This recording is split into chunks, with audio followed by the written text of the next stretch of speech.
ಎಲ್ಲರಿಗೂ ಬೆಳಗಿನ ಶುಭೋದಯ ಹಾಗೂ ಈ ದಿನ ತರಬೇತಿ ಕಾರ್ಯಕ್ರಮಕ್ಕೆ ಎಲ್ಲರಿಗೂ ಸ್ವಾಗತ ಸುಸ್ವಾಗತ. ಈ ದಿನ ತರಬೇತಿಯ ವಿಷಯ ಅಡಿಕೆಯಲ್ಲಿ ಸಮಗ್ರ ಬೆಳೆ ನಿರ್ವಹಣೆ.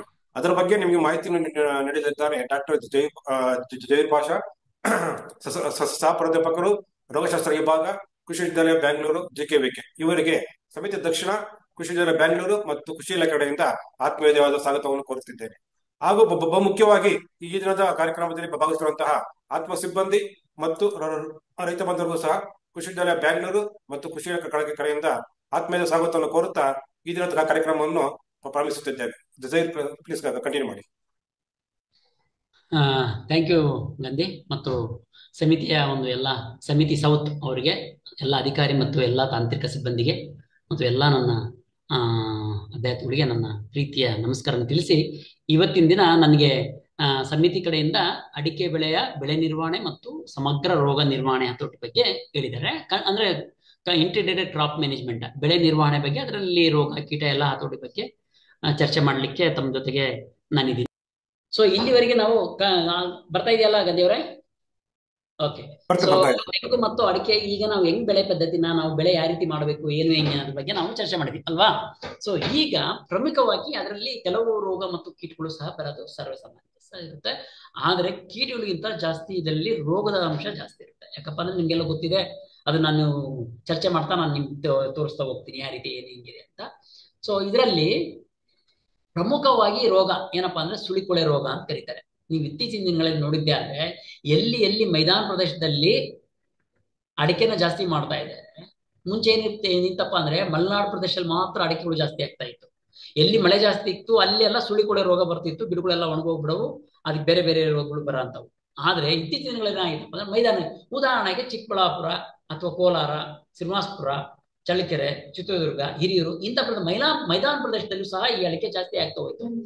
ಸೊ ಸುಳಿಕೊಳೆ ರೋಗ ಇದರಲ್ಲಿ ಸೊ ಸುಳಿಕೊಳೆ ರೋಗನ ಇದನ್ನ ನಾವು ಮೇಜರ್ ಆಗಿ ಇದರಲ್ಲಿ ನಾವು ನೋಡ್ಬೋದು. ಸೊ ಅದರಲ್ಲಿ ಅದ್ರ ಮೇಲೆ ಬೇರೆ ಬೇರೆ ರೋಗ ನಾನು ನಿಮ್ಗೆ ಪ್ರೆಸೆಂಟೇಷನ್ ತೋರಿಸ್ತಾ ಹೋಗ್ತೀನಿ. ರಸ ಸೋರುವ ರೋಗ ಅಥವಾ ಕಾಂಡ ಸೋರುವ ರೋಗ ಅಂತ ಕರೀತಾರೆ. ಅದು ನಾನು ಫೋಟೋಗ್ರಾಫ್ಸ್ ಅಲ್ಲಿ ತೋರಿಸ್ತೀನಿ ಯಾವ ರೀತಿ ಕಾಣುತ್ತೆ ಅಂತ. ಮಹಾಲಿ ಅಥವಾ ಕಾಯಿ ಕೊಳೆತ ರೋಗ ಅಂತ ಕರೀತಾರೆ. ಅಣಬೆ ರೋಗ, ಇತ್ತೀಚಿನ ನೀವೆಲ್ಲ ಕೇಳಿರ್ತೀರಿ ಅಣಬೆ ರೋಗದ ಪ್ರಾಬ್ಲಮ್ ಏನು ಅಂತ. ತುಮಕೂರು ಜಿಲ್ಲೆಯಲ್ಲಿ ಅಂತ ಇರೋಂಥ ಎಲ್ಲಾ ರೈತ ಬಂದವರಿಗೆ ಅಥವಾ ನಮ್ಮ ನಮ್ಮ ಇಲ್ಲಿ ಏನು ಅಧಿಕಾರಿ ಮಿತ್ರರು ಬಂದಿದ್ದೀರಿ ಅವ್ರಿಗೆ ಗೊತ್ತಿರಲೇಬೇಕಾಗಿರೋಂಥ ವಿಷಯ ಏನಪ್ಪ ಅಣಬೆ ರೋಗದ ಬಗ್ಗೆ. ಸೊ ಅದನ್ನ ನಾವು ಕೂಲಂಶವಾಗಿ ಚರ್ಚೆ ಮಾಡೋಣ. ಸೊ ಪ್ರಮುಖವಾಗಿ ನಾನಿಲ್ಲಿ ಫಸ್ಟ್ ಅಂಡ್ ಫಾರ್ಮೋಸ್ಟ್ ಥಿಂಗ್ ಏನಪ್ಪಾ ಅಂದ್ರೆ ಸುಳಿಕೊಳೆ ರೋಗ ಹೆಂಗ್ ಕಾಣುತ್ತೆ, ಅದು ನಾವಿಲ್ಲಿ ಗುರ್ಸೋದ್ ಹೆಂಗೆ ಏನಪ್ಪಾ ಅಂತಂದ್ರೆ, ರೋಗ ಕೀಟಗಳ ಹತೋಟಿಯ ಮಾಡಕ್ಕಿಂತ ಮುಂಚೆ ಒಂದು ವಿಷಯ ಇಲ್ಲಿ ಬಯಸ್ತೀನಿ. ಏನಪ್ಪಾ ಅಂತಂದ್ರೆ, ರೋಗನ ಒಂದ್ಸರಿ ಗುರ್ಸಿದಾದ್ಮೇಲೆ ಹತೋಟಿ ಮಾಡ್ಲಿಕ್ಕೆ ನಮ್ಗೆ ಬೇಕಾದಷ್ಟು ದಾರಿಗಳಿದೆ. ಏನ್ ಬೇಕಾದ್ರೂ ನಾವು ಅದನ್ನ ಸಜೆಷನ್ ಕೊಡಬಹುದು. ಉದಾಹರಣೆ ಹೆಂಗಪ್ಪ ಅಂತಂದ್ರೆ, ನಾವು ಯಾವ್ದೋ ಒಂದು ಮನುಷ್ಯ ಹೇಳ್ದ ತಲೆನೋವು ಬಂದಿದೆ ಅಂದ್ರೆ ಅವನಿಗೆ ಬೇಕಾದ್ರೆ ಪ್ಯಾರಾಸಿಟಮಲ್ ಕೆಮಿಕಲ್ ಕೊಡಿ ಅಂತ ಯಾವ ಡಾಕ್ಟರ್ ಹೇಳ್ತಾರೆ. ಆದ್ರೆ ಆ ರೋಗದ ಪರಿಚಯ ಇದೆಯಲ್ಲ, ಗುರ್ಸೋದಿದೆಯಲ್ಲ, ಅದು ಇಂಪಾರ್ಟೆಂಟ್. ಇದನ್ನ ಏನಂತಾರಪ್ಪ ಅಂದ್ರೆ diagnosis is important rather management ಅಂತ ಅರ್ಥ. ಅಂದ್ರೆ ನೀವು ಹತೋಟಿ ಮಾಡೋದು ಮುಖ್ಯ ಅಲ್ಲ, ಗುರ್ಸೋದು ಮುಖ್ಯ. ಅದು ಸುಳಿಕೊಳೆ ರೋಗನ, ಅದು ಬಂದಿರೋಂಥ ಕೀಟನ, ಇದು ಬಹಳ ಮುಖ್ಯವಾಗಿ ನಾವು ತಪ್ಪಿಸ್ಬೇಕಾಗಿತ್ತು.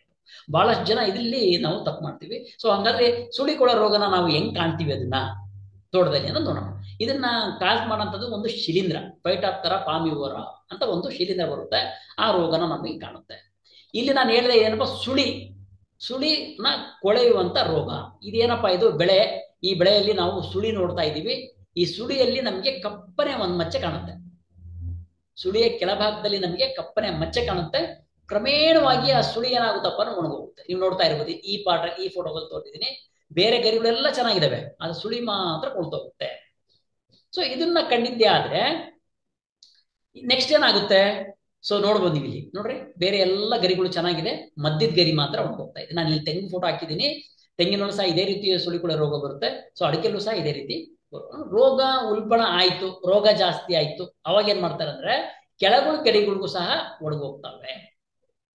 ಸರ್ ಇದು ಎಲ್ಲಾ ಗಿಡದಲ್ಲೂ ತೊಂದರೆ ಆಗುತ್ತೆ ಸರ್, ನ್ಯೂಟ್ರಿಯನ್ ಡಿಫಿಷಿಯನ್ಸಿ ಆದ್ರೂ ಹಿಂಗೆ ಆಗುತ್ತೆ, ನೀರ್ ಕಡಿಮೆ ಕೊಟ್ಟಿದ್ರು ಹಿಂಗೆ ಆಗುತ್ತೆ, ಆಮೇಲೆ ಫರ್ಟಿಲೈಸರ್ ಜಾಸ್ತಿ ಹಾಕಿದ್ರು ಹಿಂಗೆ ಆಗುತ್ತೆ. ಹಾಗಾದ್ರೆ ಸುಳಿಕೊಳ ರೋಗನ ನಾವು ಹೆಂಗೆ ಅಂತ ಗುರ್ಸೋದು? ನಾನು ಮುಂಚೆನೆ ಹೇಳಿದೆ, diagnosis and very important rather management ಅಂತ. ಗುರ್ಸೋದು ಹೆಂಗೆ? ಸೊ ನೋಡಿದ್ದೆ ಆದ್ರೆ, ನೀವು ಗರಿ ಬಂದಿರೋಂಥ ಗರಿನ ನೀವು ಸ್ವಲ್ಪ ಪ್ರೆಷರ್ ಹಾಕಿ ಕೈಯೆಲ್ಲ ಸ್ವಲ್ಪ ಸುಲಭವಾಗಿ ನೀವು ಅದನ್ನ ಕಿತ್ಬಿಟ್ರೆ ಸಾಕು, ಕೆಟ್ಟ ಕೆಟ್ಟ ವಾಸನೆ ಆಗಿರೋಂಥ ಒಂದು ಅದು ಸುಮ್ಮನೆ ಸೆಂಟ್ರಲ್ ಶೂಟು ಹೊರಗೆ ಬಂದ್ಬಿಡುತ್ತೆ. ನೀವು ಚೆನ್ನಾಗಿರೋಂಥ ಗರಿ ಮೇಲೆ ಜೋತ್ ಬೀಳಿಸ್ರಿ, ದೊಡ್ಡರ ಜೋತ್ ಬಿದ್ದರೂ ನಮ್ಗೆ ಬರಲ್ಲ, ಕೈಗೆ ಬರಲ್ಲ. ಆದ್ರೆ ರೋಗ ಬಂದರೂ ಸ್ವಲ್ಪ ಅಲ್ಲಿ ಕೊಳ್ತೋಗಿರುತ್ತಲ್ವಾ, ನೀವು ಸ್ವಲ್ಪ ಅದನ್ನ ಹಿಂಗೆ ಎಳ್ಕೊಂಡ್ಬಿಟ್ರೆ ಸಾಕು, ಅದು ಕೈಗೆ ಬರುತ್ತೆ. ಅದರಿಂದ ಕೆಟ್ಟ ವಾಸನೆ ಬರ್ತಾ ಇರುತ್ತೆ. ಸೊ ಇದನ್ನ ಸುಳಿ ಕೊಳೆ ರೋಗ ಅಂತ ಕರೀತೀವಿ. ಇದನ್ನು ಗುರುತಿಸೋದು ಹೆಂಗೆ ಅಂತ ಈಗ ಅಲ್ಲೇ ಹಿಂದಿನ ಭಾಗ ನೋಡಿದ್ದೆ ಆದ್ರೆ ನಾವು ಪ್ರಮುಖವಾಗಿ ಇಲ್ಲಿ ಸೆಂಟ್ರಲ್ ಶೂಟ್ ಅಲ್ಲಿ ಕಪ್ ಭಾಗ ಕಾಣ್ತೀವಿ.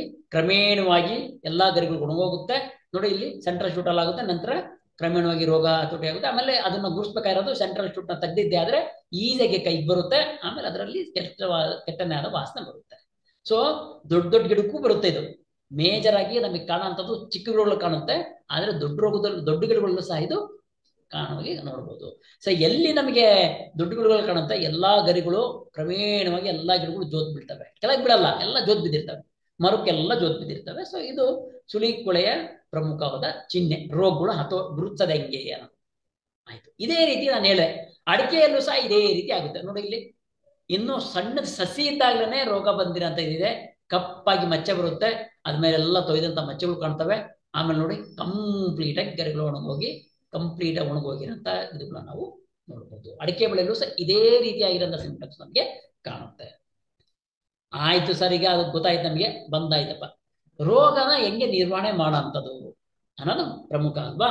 ಸೊ ಪ್ರಾಥಮಿಕ ಹಂತದಲ್ಲಿ ನಮಗೆ ಏನಾಗುತ್ತೆ, ಫಸ್ಟ್ ಸೆಂಟ್ರಲ್ ಶೂಟ್ ಅಲ್ಲಿ ರೋಗ ಇದೆ ಅಂತ ಗೊತ್ತಾದ ತಕ್ಷಣ ನೀವೇನ್ ಮಾಡ್ಬೇಕಪ್ಪ ಅಂದ್ರೆ, ಇಲ್ಲಿ ಈ ರೋಗನ ನಾವು ಕ್ಲೀನಾಗಿ ಒಳಗಡೆ ಅಂತ ಇಲ್ಲಿ ನೋಡಿ ಮನುಷ್ಯ ಏನ್ ಮಾಡ್ತಿದ್ದಾನೆ, ಅಲ್ಲಿ ಹೋಗ್ಬಿಟ್ಟು ಕ್ಲೀನಾಗಿ ಅದ್ರ ಪ್ಲೇಸ್ ಅಲ್ಲಿ ಕುತ್ಕೊಂಡ್ಬಿಟ್ಟು ಅದನ್ನ ಒಳಗಿರೋಂಥ ಸೆಂಟ್ರಲ್ ಶೂಟ್ ನ ಕಿತ್ಬಿಟ್ಟು ಅದನ್ನ ಕ್ಲೀನ್ ಮಾಡ್ತಾ ಇದೆ.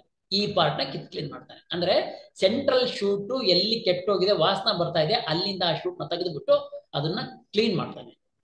ಸೊ ಕ್ಲೀನ್ ಮಾಡೋದು ಹೆಂಗ್ ಮಾಡ್ತಾನೆ, ಅದರಲ್ಲಿ ಬೋಡೋ ಮಿಕ್ಸರ್ನ ಅಥವಾ ಬೋಡೋ ಪೇಸ್ಟ್ ನ ಅದಕ್ಕೆ ಹಾಕಿ ಲೇಪನ ಮಾಡ್ತಾನೆ. ಒಂದು ಕರೆಕ್ಟ್ ಆಗಿ ಗಮನ ಹರಿಸ್ಬೇಕಾಗಿರೋದು ಏನಪ್ಪಾ ಅಂತಂದ್ರೆ, ನೀವು ಬೋಡೋ ಮಿಕ್ಸರ್ ಹಾಕ್ಬೇಕಾದ್ರೆ ಅಥವಾ ಬೋಡೋ ಲೇಪನ ಮಾಡ್ಬೇಕಾದ್ರೆ ಸೆಂಟ್ರಲ್ ಅಲ್ಲಿ ಒಂದು ಚಿಗುರು ಇರುತ್ತೆ, ಒಂದು ಬಡ್ಡಿ ಇರುತ್ತೆ ಅಲ್ಲ. ಆ ಬಡ್ನ ನೀವೇನಾದ್ರು ಡ್ಯಾಮೇಜ್ ಮಾಡಿದ್ರೆ ಅಂದ್ರೆ ಮತ್ತೆ ಬೆಳೆ ನಿರ್ವಹಣೆಗೆ ಬಹಳನೇ ಕಷ್ಟ ಪಡ್ಬೇಕಾಗುತ್ತೆ. ಅಂದ್ರೆ ಮತ್ತೆ ಬೆಳೆ ಬರಲಿಕ್ಕೆ ಕಷ್ಟ. ಇದು ಟ್ಯಾಕ್ಟಿಕ್ಸ್, ಇದರಲ್ಲಿ ಟೆಕ್ನಾಲಜಿ ಇರೋದು. ಇಲ್ಲಿ ಐಡೆಂಟಿಫೈಡ್ ಒಂದು ಟೆಕ್ನಿಕ್ ಇರುತ್ತೆ. ಏನಪ್ಪಾ ಅಂತಂದ್ರೆ, ಒಂದ್ಸರಿ ಇಲ್ಲಿ ನಿಮ್ಗೆ ತೋರಿಸಿರೋಂಥ ಈ ಒಂದು ಪ್ರದೇಶದಲ್ಲಿ ಆ ಕೊಳ್ತಿರೋ ಭಾಗ ತೆಗೆದಾದ ನಂತರ ಆ ಒಂದು ಭಾಗಕ್ಕೆ ನೀವು ಸುರಿತಾ ಹೋಗ್ಬೇಕು. ಬೋಡೋ ಮಿಕ್ಸರ್ ಸುರಿತಾ ಇದ್ರೆ ಒಳಗಡೆ ಹಾಕಿರೋಂಥ ಎಲ್ಲ ಕೊಳೆ ಭಾಗದ ಹೊರಗೆ ಬರುತ್ತೆ. ಇದು ಹೆಂಗಪ್ಪ ಅಂತಂದ್ರೆ, ಒಂದು ಚೊಂಬಲ್ಲಿ ಹಾಲಿಡ್ಬೇಕು ಅನ್ಕೊಳ್ರಿ, ಹಾಲಿಟ್ಟಿರ್ತೀರ, ಕಂಟಿನ್ಯೂಸ್ ನೀರ್ ಹಾಕ್ತಾ ಹೋದ್ರೆ ಒಂದು ಸರ್ಟನ್ ಪೀರಿಯಡ್ ಅಲ್ಲಿ 1 ಲೀಟರ್ 2 ಲೀಟರ್ 3 ಲೀಟರ್ ನೀರ್ ಹಾಕಿದ್ಮೇಲೆ ಹಾಲೆಲ್ಲ ಹೋಗಿ ನೀರು ನಿಂತ್ಕೊಳ್ಳುತ್ತೆ, ಅದು ಸ್ವಚ್ಛಂದವಾಗಿ ಕೂತ್ಕೊಳ್ಳುತ್ತೆ. ಅದೇ ರೀತಿ ಇಲ್ಲೇನ್ ಮಾಡ್ಬೇಕಪ್ಪ ಅಂದ್ರೆ, ಎಲ್ಲಿ ಆ ತೊಯ್ದಾಗಿರೋಂಥ ಸೆಂಟ್ರಲ್ ಶೂಟ್ ಇರುತ್ತೆ ಅಲ್ಲಿ ಬೋಡೋ ಮಿಕ್ಸರ್ನ 1% ಬೋಡೋ ಮಿಕ್ಸರ್ನ ಅದನ್ನ ಅದಕ್ಕೆ ಹಾಕ್ತಾ ಹೋದ್ರೆ ಒಳಗಿರೋಂಥ ಇನ್ಫೆಕ್ಷನ್ ಎಲ್ಲ ಹೊರಗೆ ಬರುತ್ತೆ, ಅಲ್ಲಿ ಸ್ವಚ್ಛಂದವಾಗಿ ಕಾಣುತ್ತೆ. ಯಾರಿಗೆ ಚೆನ್ನಾಗಿ ಗೊತ್ತಿದೆ ಅವ್ರು ಮಾತ್ರ ಬೋಡೋ ಪೇಸ್ಟ್ ನ ನಾವು ಲೇಪನ ಮಾಡಬಹುದು. ಅದರ್ವೈಸ್ ಈ ರೀತಿ ಮಾಡೋದು ನಮಗೆ ಸುಲಭವಾಗಿ ನಾವು ಮ್ಯಾನೇಜ್ ಮಾಡಬಹುದು. ಒಂದ್ಸರಿ ಕ್ಲೀನ್ ಮಾಡಿದ್ವಿ ಸರ್, ಕ್ಲೀನ್ ಮಾಡಿದ್ಮೇಲೆ ಏನ್ ಮಾಡ್ಬೇಕು ಅನ್ನೋದಾದ್ರೆ, ಇದರಲ್ಲಿ ನೋಡಿ ಎಲ್ಲಿ ಕ್ಲೀನ್ ಮಾಡಿದರೆ ಅಲ್ಲಿ ಪ್ಲಾಸ್ಟಿಕ್ ಹೊದಿಕೆನ ಚೀಲನ ಹಾಕ್ಬಿಟ್ಟು ಪ್ಲಾಸ್ಟಿಕ್ ಕವರ್ನ ಹಾಕ್ಬಿಟ್ಟು ಅದನ್ನ ಮುಚ್ಚಬೇಕು. ಇದು ಯಾಕೆ ಮುಚ್ಚಬೇಕು ಅನ್ನೋದಾದ್ರೆ, ಯಾವಾಗಲೂ ನೀರು ಬಿತ್ತು, ಮಳೆ ಬಿತ್ತು, ಹನಿ ಆಯ್ತು, ಏನಾದ್ರು ಆಯ್ತು, ಅದ್ರ ಇನ್ಫೆಕ್ಷನ್ ಆಗದ್ ಬೇಡ ಅನ್ನೋಕ್ಕೋಸ್ಕರ ಅದನ್ನ ಪಾಲಿಥೀನ್ ಹಾಕಿ ಅದನ್ನ ಕಟ್ಟಬೇಕು. ಸೊ ಪಾಲಿಥೀನ್ ಹಾಕಿ ಸ್ವಲ್ಪ ದಿನ ಇದಾದ ನಂತರ ನೀವು ನೋಡ್ಬೋದು ಹೊಸ ಚಿಗುರು ಬರುತ್ತೆ. ಇದರಲ್ಲಿ ಈ ಒಂದು ಇನ್ಫೆಕ್ಟೆಡ್ ಪ್ಲಾಂಟ್ ಅಲ್ಲಿ ನಾವೇ ಮಾಡಿರೋಂಥ ಎಕ್ಸ್ಪೆರಿಮೆಂಟ್ ಇದು. ಇದರಲ್ಲಿ ಏನಾಗುತ್ತಪ್ಪ ಅಂದ್ರೆ ಹೊಸ ಚಿಗುರು ಬರುತ್ತೆ. ಸೊ ಯಾವ ರೀತಿ ಆಗಿರುತ್ತೆ, ಇನ್ಫೆಕ್ಷನ್ ಆಗಿರೋಂಥವನ್ನ ನಾವು ಪಾಲಿಥೀನ್ ಶೀಟ್ ಅಲ್ಲಿ ಕಟ್ಟಾಗಿ ಸ್ವಲ್ಪ ದಿನ ಆದ್ಮೇಲೆ ನಮಗೆ ಚಿಗುರನ್ನ ನಾವು ಕಾಣ್ಬೋದು. ಸೊ ಇದು ಐಡೆಂಟಿಫಿಕೇಶನ್ ಮಾಡಿರೋದು ಸುಳಿಕೊಳ್ಳೋ ರೋಗ ಮತ್ತು ಹತೋಟಿ ಕ್ರಮಗಳು. ಬೋಡೋ ಮಿಕ್ಸರ್ ಅಂತ ಹೇಳಿದ್ರಲ್ಲ, ಅದ್ ಹೆಂಗ್ ಪ್ರಿಪೇರ್ ಮಾಡೋದು ಅನ್ನೋದು ಒಂದು ಹೇಳಿದೀನಿ. ಇಷ್ಟೊತ್ತಿಗೆ ಅಲ್ಲೇ ನಿಮ್ಗೆ ಎಲ್ಲರೂ ತಿಳಿದಂತಿರ್ತೀರಿ, ಎಲ್ಲರಿಗೂ ಗೊತ್ತಿದೆ ಬೋಡೋ ಮಿಕ್ಸರ್ನ ಮಾಡ್ಲಿಕ್ಕೆ ಯಾವ ರೀತಿ ತಯಾರಿಸುವ ವಿಧಾನ ಅಂತ ಗೊತ್ತಿದೆ. ಏನಪ್ಪಾ ಅಂತಂದ್ರೆ, 1 kg ಮೈಲ್ ತುತ್ತು ಅಂದ್ರೆ ಅದನ್ನ ಕಾಪರ್ ಸಲ್ಫೇಟ್ ಅಂತ ಕರಿತೀವಿ. 1 kg ಸುಣ್ಣವನ್ನು ಬೇರೆ 50 ಲೀಟರ್ ನೀರಲ್ಲಿ ಕರಗಿಸ್ಬೇಕು. ಕರಗಿಸ್ಲಿಕ್ಕೆ ನಾವು ಯಾವುದೇ ರೀತಿಯಾಗಿರಂತಹ ಮೆಟಲ್ ಇಕ್ವಿಪ್ಮೆಂಟ್ಸ್ ನ ಅಥವಾ ಮೇಕೆಡ್ ಬಕೆಟ್ಗಳನ್ನ ಉಪಯೋಗಿಸ್ಕೊಂಡು, ಪ್ಲಾಸ್ಟಿಕ್ ಉಪಯೋಗಿಸ್ಕೊಂಡ್ರೆ ತುಂಬಾ ಉತ್ತಮ. ಅದು ಗ್ಲಾಸ್ ಉಪಯೋಗಿಸ್ಕೋಬೇಕಂತೀವಿ, ಗ್ಲಾಸ್ ಅಲ್ಲಿ ಕಷ್ಟ ಸಾಧ್ಯ. ಪ್ಲಾಸ್ಟಿಕ್ ನ ಒಂದು ಡ್ರಮ್ಗಳಲ್ಲಿ ಅದನ್ನ ಕರೆಸ್ಕೋಬೇಕು. ಹೆಂಗೆ, 1 kg 50 ಲೀಟರ್ ನೀರಲ್ಲಿ ಮೇಲ್ತುತ್ತು ಹಾಕ್ಬೇಕು, ಇನ್ನೊಂದು 50 kg 50 ಲೀಟರ್ ನಲ್ಲಿ ಸುಣ್ಣನ ಹಾಕಿ ಬೆರೆಸ್ಬೇಕು. ಚೆನ್ನಾಗಿ ಬೆರೆಸಿದ ಆದ ನಂತರ ದ್ರಾವಣ ಕರಗಾದ ನಂತರ ಎರಡನ್ನು ಇನ್ನೊಂದು ಡ್ರಮ್ಮಿಗೆ ಅಂದ್ರೆ 100 ಲೀಟರ್ ಗಿಡ ಅಂತ ಒಂದು ಡ್ರಮ್ಮಿಗೆ ಹಾಕ್ತಾ ಹೋಗ್ಬೇಕು.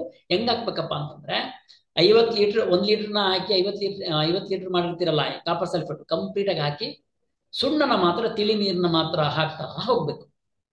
ಯಾಕೆ ಒಂದೇ ಸರಿ ಒಯ್ಯಬಾರ್ದು ಸುಣ್ಣದ ನೀರು ಅನ್ನೋದಾದ್ರೆ ಅದು ಕೆಳಗಡೆ ಗಸಿ ಕುತ್ಕೊಂಡಿರುತ್ತೆ. ಅದೇನಾದ್ರು ಗಸಿ ಎಲ್ಲ ನಿಮ್ಮ ಸೊಲ್ಯೂಷನ್ ಬಿತ್ತು ಅಂದ್ರೆ ನಾಸಲ್ ಬ್ಲಾಕ್ ಆಗೋ ಚಾನ್ಸಸ್ ಇರುತ್ತೆ. ಅದನ್ನ ಸೋಸ್ದಂಗೂ ಆಗುತ್ತೆ, ತಿಳಿ ನೀರ್ನ ಹಾಕ್ದಂಗೆ ಆಗುತ್ತೆ. ಸೊ ಒಂದ್ಸರಿ ಹಾಕಿದ ನೀರ್ನೆಲ್ಲ ಯಾವಾಗ ಕಾಪರ್ ಸಲ್ಫೇಟು ಮತ್ತೆ ಲೈಮ್ನ ನೀವು ಹಾಕಿದ್ದೆ ಆದ್ರೆ ಏನಾಗುತ್ತಪ್ಪ ಅಂದ್ರೆ ಆ ಒಂದು ಸೊಲ್ಯೂಷನ್ ಆಕಾಶ ಬಣ್ಣ ನಿಲ್ಲಕ್ಕೆ ತಿರುಗ್ತಾ ಹೋಗುತ್ತೆ. ಯಾವಾಗ ಆಕಾಶ ನೀಲಿ ಬಣ್ಣಕ್ಕೆ ತಿರುಗ್ತಾ ಇದೆ ಅವಾಗ ಅದು ಕರೆಕ್ಟ್ ಆಗಿ ರಸಸಾರ ಮೇಂಟೈನ್ ಆಗ್ತಾ ಇದೆ ಅಂತ ಅರ್ಥ. ಆದ್ರೂ ನಿಮಗೆ ಕನ್ಫ್ಯೂಷನ್ ಆಯ್ತು, ರಸಸಾರ ಮೇಂಟೈನ್ ಮಾಡ್ಲಿಕ್ಕೆ ಆಗಲ್ಲ, ಹಾಗ ಗೊತ್ತಾಗ್ತಾ ಇಲ್ಲ ಅನ್ನೋದು ಏನ್ ಮಾಡ್ಬೇಕಂದ್ರೆ ತಾಕಿನಲ್ಲಿ ಏನ್ ಮಾಡ್ತೀವಪ್ಪ ಅಂದ್ರೆ ಒಂದು ಬ್ಲೇಡ್ ತಗೊಂಡು ಪ್ರೊಡಕ್ಷನ್ ಆಗಿ ನಾವೇನ್ ಸಿದ್ಧತೆ ಮಾಡಿರ್ತೀವಲ್ಲ ಬೋಡೋ ಏನ್ ಸಿದ್ಧತೆ ನಾವು ಏನ್ ಪ್ರೊಡಕ್ಷನ್ ಮಾಡ್ಕೊಂಡ್ರೆ ನಾವು ಅದನ್ನ ಒಂದು ಕಾಪರ್ ಸಲ್ಫೇಟ್ ಲೈಮ್ ಹಾಕಿ ನಾವೇನ್ ರೆಡಿ ಮಾಡ್ಕೊಂಡಿರ್ತೀವಲ್ಲ ಆ ಒಂದು ಇದಕ್ಕೆ ಬ್ಲೇಡ್ ನ ಅದ್ದಿ ಸ್ವಲ್ಪ ಹೊತ್ತು ಒಂದು 2 ನಿಮಿಷಗಳ ಕಾಲ, 1 ನಿಮಿಷದಿಂದ 2 ನಿಮಿಷ ಅದರಲ್ಲಿ ಅದ್ದೆ ಹಾಗೆ ಇಟ್ಕೊಂಡು ಹೊರಗಡೆ ತೆಗ್ದಿದ್ದೆ ಆದ್ರೆ ಅದ್ರ ಮೇಲೆ ರಸ್ಟ್ ಕುತ್ಕೊಳ್ಳುತ್ತೆ.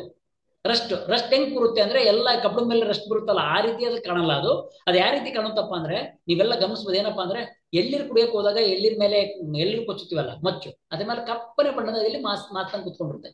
ಅದೇ ರೀತಿ ಮಾಸಿದ ಬಣ್ಣ ಏನಾದ್ರು ಬ್ಲೇಡ್ ಮೇಲೆ ಕುತ್ಕೊಂತು ಅಂದ್ರೆ ಅದಕ್ಕೆ ನಮ್ಗೆ ಅಲ್ಲಿ ಅಸಿಡಿಕ್ ಇದೆ, ಅಂದ್ರೆ ದ್ರಾವಣ ಅಸಿಡಿಕ್ ಇದೆ. ಅದಕ್ಕೆ ಏನ್ ಮಾಡ್ಬೇಕು, ಆಲ್ಕಲೈನ್ ಮಾಡ್ಬೇಕಪ್ಪ ಅಂದ್ರೆ ಇನ್ನೂ ಹೆಚ್ಚಿನ ನಾವು ಸುಣ್ಣದ ನೀರನ್ನ ಹಾಕ್ತಾ ಹೋಗ್ಬೇಕು. ಹಾಗಾಗಿ ಇಲ್ಲಿ ಯಾಕೆ ಅದು ಸುಣ್ಣದ ನೀರನ್ನೇ ಕಡಿಮೆ ಬಿಡುತ್ತಪ್ಪ ಅಂದ್ರೆ ನಾವು 1 kg ಕಲ್ಸಿರ್ತೀವಲ್ಲ ಎಲ್ಲದನ್ನೂ ಅದಕ್ಕೆ ಹಾಕಿರಲ್ಲ, ನಾವು ತಿಳಿ ನೀರು ಮಾತ್ರ ಹಾಕ್ತಾ ಹೋಗ್ತಿರ್ತೀವಲ್ಲ, ಹಾಗಾಗಿ ಸುಣ್ಣದ ನೀರು ಕಡಿಮೆ ಬೀಳ್ತಾ ಇರುತ್ತೆ. ಹಾಗಾಗಿ ಅದರಲ್ಲಿ ಸ್ವಲ್ಪ ಮತ್ತೆ ನೀರನ್ನ ಕಲ್ಸ್ಕೊಂಡ್ಬಿಟ್ಟು ಸುಣ್ಣನ ಗಸಿ ಮಾಡಿ ತಿಳಿ ನೀರನ್ನ ಮತ್ತೆ ಹಾಕ್ತಾ ಹೋಗಿದ್ದೆ ಆದ್ರೆ ನಾವು ಅದನ್ನ ಮ್ಯಾನೇಜ್ ಮಾಡ್ಬೋದು. ಕೊನೆಗೆ ಒಂದು 70-80 ಲೀಟರ್ ಆದ ನಂತರ ಅದನ್ನ 100 ಲೀಟರ್ಗೆ ಮ್ಯಾನೇಜ್ ಮಾಡ್ಕೊಂಡು 1 kg ಮೈಲ್ತುತ್ತ 1 kg ಸುಣ್ಣ 50-50 ಲೀಟರ್ ಸಪರೇಟ್ ಆಗಿ 1 ಲೀಟರ್ ಅಂದ್ರೆ 100 ಲೀಟರ್ನ ಮಿಶ್ರ ಮಾಡಿದ್ದೆ ಅಂದ್ರೆ ನಮಗೆ 1% ಸೊಲ್ಯೂಷನ್ ಸಿಗುತ್ತೆ, 1% ದ್ರಾವಣ ನಮ್ಗೆ ಸಿಗುತ್ತೆ. ಆ ದ್ರಾವಣ ನಾವು ಸಿಂಪಡಣೆ ಆದ ಇಮಿಡಿಯೇಟ್ ಆಗಿ ಸಿಂಪಡಣೆ ಮಾಡಬೇಕು. ಇದು ವೆರಿ ವೆರಿ ಇಂಪಾರ್ಟೆಂಟ್. ಸಿಂಪಡಣೆ ಮಾಡಿ 3 ದಿನ ಬಿಟ್ಟು ಸಿಂಪಡಣೆ ಮಾಡ್ತೀವಿ ಅನ್ನೋದಕ್ಕೆ ಬೋಡೋ ದ್ರಾವಣದಲ್ಲಿ ನಮಗೆ ಕಾಲಾವಕಾಶ ಇರಲ್ಲ. ಯಾಕಪ್ಪ ಅಂದ್ರೆ ಅದರಲ್ಲಿ ಇನ್ಫ್ಲುಯೆನ್ಸ್ ಆಗಿ ರಿಯಾಕ್ಷನ್ ಆಗಿದ್ದು ಬೋಡೋ ಟೆನಾಸಿಟಿ ಅನ್ನೋದಂತೆ. ಟೆನಾಸಿಟಿ ಅಂದ್ರೆ ಏನಪ್ಪಾ ಅಂದ್ರೆ ಸಿಂಪಡಣೆ ಮಾಡಿದ್ಮೇಲೆ ಹೋಗಿ ಈ ಸಿಂಪಡಣೆ ದ್ರಾವಣ ಹೋಗಿ ಬೆಳೆಗಳಿಗೆ ಅಂಟ್ಕೋಬೇಕಲ್ಲ, ಆ ಒಂದು ಅಂಟಿನ ಒಂದು ಪ್ರಮಾಣತೆ ಇದರಲ್ಲಿ ಕುಗ್ತಾ ಹೋಗುತ್ತೆ ಪ್ರತಿ ಗಂಟೆಗೆ. ಸೊ ಹಾಗಾಗಿ ಪ್ರೊಡಕ್ಷನ್ ಆದ ನಂತರ ಇಮಿಡಿಯೇಟ್ ಆಗಿ ನಾವು ಬೋಡೋ ಮಿಕ್ಸರ್ನ ಸಿಂಪಡಣೆ ಮಾಡೋದು ತುಂಬಾ ಒಳ್ಳೆಯದು. ಸೊ ಇದನ್ನ ನಾವು ಸಿಂಪಡಣೆ ಮಾಡಿ ಬೆಳೆಗಳ ಹತೋಟಿಯನ್ನ ಮಾಡ್ಕೋಬಹುದು. ನಾನು ಯಾಕೆ ಇದನ್ನ ಹೇಳಿದಪ್ಪ ಅಂದ್ರೆ ಬಹಳಷ್ಟು ಜನಕ್ಕೆ ಅದನ್ನ ಯಾವ ರೀತಿ ಮ್ಯಾನೇಜ್ ಮಾಡಬೇಕು ಅನ್ನೋದು ಕೆಲವು ಜನಕ್ಕೆ ಗೊತ್ತಿಲ್ಲದೆ ಇರ್ಬೋದು, ಅದನ್ನ ತಿಳ್ಕೊಳ್ಳಿ ಅಂತ. ಸೊ ಇಲ್ಲಿ ನಾನು ಒಂದು ಸ್ಲೈಡ್ ಅಲ್ಲಿ ಬ್ಲೇಡ್ ಹಾಕಿ ನೋಡ್ಸಿದೀನಿ, ಇನ್ನೊಂದರಲ್ಲಿ ಲಿಟ್ಮಸ್ ಪೇಪರ್ ಅಂತ ಕರೀತಾರೆ, ಅದನ್ನ ನಾವು PH ಪೇಪರ್ ಅಂತ ಕರಿತೀವಿ. ಅದನ್ನ ಹಾಕಿ ನೋಡಿದ್ದೆ ಆದ್ರೆ ಈ ರೀತಿ ಇರುತ್ತೆ, ನಿಮ್ಗೆಲ್ಲ ನೋಡ್ಬೋದು ಕೆಂಚು ಬಣ್ಣಕ್ಕೆ ಇರುತ್ತೆ ಅಲ್ಲಿ ಪೇಪರು. ಇದನ್ನ ಇಟ್ಟಿದ್ದೆ ಆದ್ರೆ ಅದನ್ನ PH ನ್ಯೂಟ್ರಲ್, ಅದಕ್ಕೆ ನಿಮ್ಗೆ ಸೊಲ್ಯೂಷನ್ ಒಂದು ಇದಿರುತ್ತೆ, ಒಂದು ಮಾರ್ಕರ್, ಒಂದು ನಿಮ್ಗೆ ಅದನ್ನ ಯಾವ ರೀತಿ ಕಲರ್ ಅಲ್ಲಿ ಎಷ್ಟೆಷ್ಟು PH ಇದೆ ಅನ್ನೋದಕ್ಕೆ ಬಣ್ಣದೊಂದು ಸ್ಲಿಪ್ ಕೊಟ್ಟಿರ್ತಾರೆ. ಅದು ನೋಡ್ಕೊಂಡ್ಬಿಟ್ಟು ನಾವು PH ನ ಐಡೆಂಟಿಫೈ ಮಾಡ್ಕೊಂಡು ರೈತರಿಗೆ ನಾವು ತಿಳಿ ಹೇಳ್ಬೋದು. ಸೊ 1% ದ್ರಾವಣ ಅದನ್ನ ನಾವು ಸಿಂಪಡಣೆ ಮಾಡಬಹುದು. ಸರ್ ರೈತರಿಗೆ ಅದು ಕಷ್ಟ ಸಾಧ್ಯ, ಮಾಡಕ್ ಆಗಲ್ಲ. ಬೋರ್ಡ್ ಮಾಡಿದ್ರೆ ತುಂಬಾ ಒಳ್ಳೇದು. ಯಾಕಂದ್ರೆ ಇಲ್ಲಿವರೆಗೆ ಯಾವುದೇ ಶಿಲೀಂಧ್ರ ಇಲ್ಲಿವರೆಗೆ ಇದನ್ನ ನಾವು ರೋಗದ ಒಂದು ಹತೋಟಿನ ನಾವು ಮಾಡ್ಕೊಳಕ್ ಆಗಿಲ್ಲ. ಸೊ ಹಾಗಾಗಿ ಅಂದ್ರೆ ರೋಗಗಳು ಇದಕ್ಕೆ ಯಾವುದೇ ರೀತಿಯಾಗಿ ಪ್ರತಿರೋಧಕ ಶಕ್ತಿನ ಬೆಳೆಸ್ಕೊಂಡಿಲ್ಲ ಅದಕ್ಕೆ ಬೋರ್ಡೋಗೆ. ಹಾಗಾಗಿ ನಾವು ಬೋರ್ಡೋ ಮಿಕ್ಸರ್ ಮಾಡ್ಕೊಂಡಿದ್ದೆ ಆದ್ರೆ ರೋಗದ ಒಂದು ಚೆನ್ನಾಗಿ ಹತೋಟಿ ಮಾಡ್ಕೊಂಡು, ಎಲ್ಲಿ ನಿಮಗೆ ಬೋರ್ಡೋ ಮಿಕ್ಸರ್ ಪ್ರಿಪೇರ್ ಮಾಡ್ಕೊಳಕ್ ಆಗ್ತಾ ಇಲ್ಲ ಅಂತ ಒಂದು ಸಂದಿಗ್ಧ ಪರಿಸ್ಥಿತಿಯಲ್ಲಿ ಮಾತ್ರ 3-4 ಗ್ರಾಮ್ ಕಾಪರ್ ಆಕ್ಸಿಕ್ಲೋರೈಡ್ ಅಂತ ಬರುತ್ತೆ. ಅದನ್ನು ಬ್ಲೈಡ್ ಟ್ಯಾಕ್ಸ್ ಅಂತ ಹೆಸರಲ್ಲೂ ಸಹ ನಿಮ್ಗೆ ಸಿಗುತ್ತೆ. ಅದನ್ನ 3-4 ಗ್ರಾಮ್ ಪ್ರತಿ ಲೀಟರ್ ನೀರಿಗೆ ಬೆಳೆಸ್ಬಿಟ್ಟು ಈ ದ್ರಾವಣ ಸಿಂಪಡಣೆ ಮಾಡಬಹುದು. ಮುಂಜಾಗ್ರತಾ ಕ್ರಮವಾಗಿ ಇದನ್ನ ಸಹ ಸಿಂಪಡಣೆ ಮಾಡಬಹುದು. ಅದನ್ನ ಮಳೆಗಾಲ ಪ್ರಾರಂಭ ಆಗುತ್ತಲ್ವಾ ಅವಾಗಲೇ ಸಿಂಪಡಣೆ ಮಾಡಿಸ್ರಿ, ಅದು ರೋಗದ ಹತೋಟಿನ ನಾವು ನೋಡ್ಕೋಬಹುದು. ಇಲ್ಲಿವರೆಗೆ ಅದನ್ನ ಸುಳಿಕೊಳೆ ರೋಗದ ನಾವು ಮ್ಯಾನೇಜ್ ಮಾಡ್ಲಿಕ್ಕೆ ಹತೋಟಿ ಕ್ರಮಗಳನ್ನ ನಾವು ನೋಡ್ಕೊತೀವಿ. ಇನ್ನು 2ನೇ ಪ್ರಮುಖ ರೋಗ ಏನಪ್ಪಾ ಅಂದ್ರೆ ರಸ ಸೋರುವ ರೋಗ ಅಥವಾ ಕಾಂಡಸ್ರಾವ ಅಂತ ಕರಿತೀವಿ. ರಸ ಸೋರುತ್ತೆ ಗಿಡಗಳಲ್ಲಿ ಅಂತ ನಿಮಗೆ ಬಹಳಷ್ಟು ಜನ ರೈತರು ಕೇಳ್ತಾ ಇರ್ತಾರೆ, ನೀವು ಸಹ ತಾಕಲ್ಲಿ ಗಮನಿಸಿರ್ತೀರಿ. ಬೇರೆ ಬೇರೆ ರೀಸನ್ ಇಂದ ಇದನ್ನ ನಾವು ರಸ ಸೋರೋದನ್ನ ನೋಡ್ಬೋದು.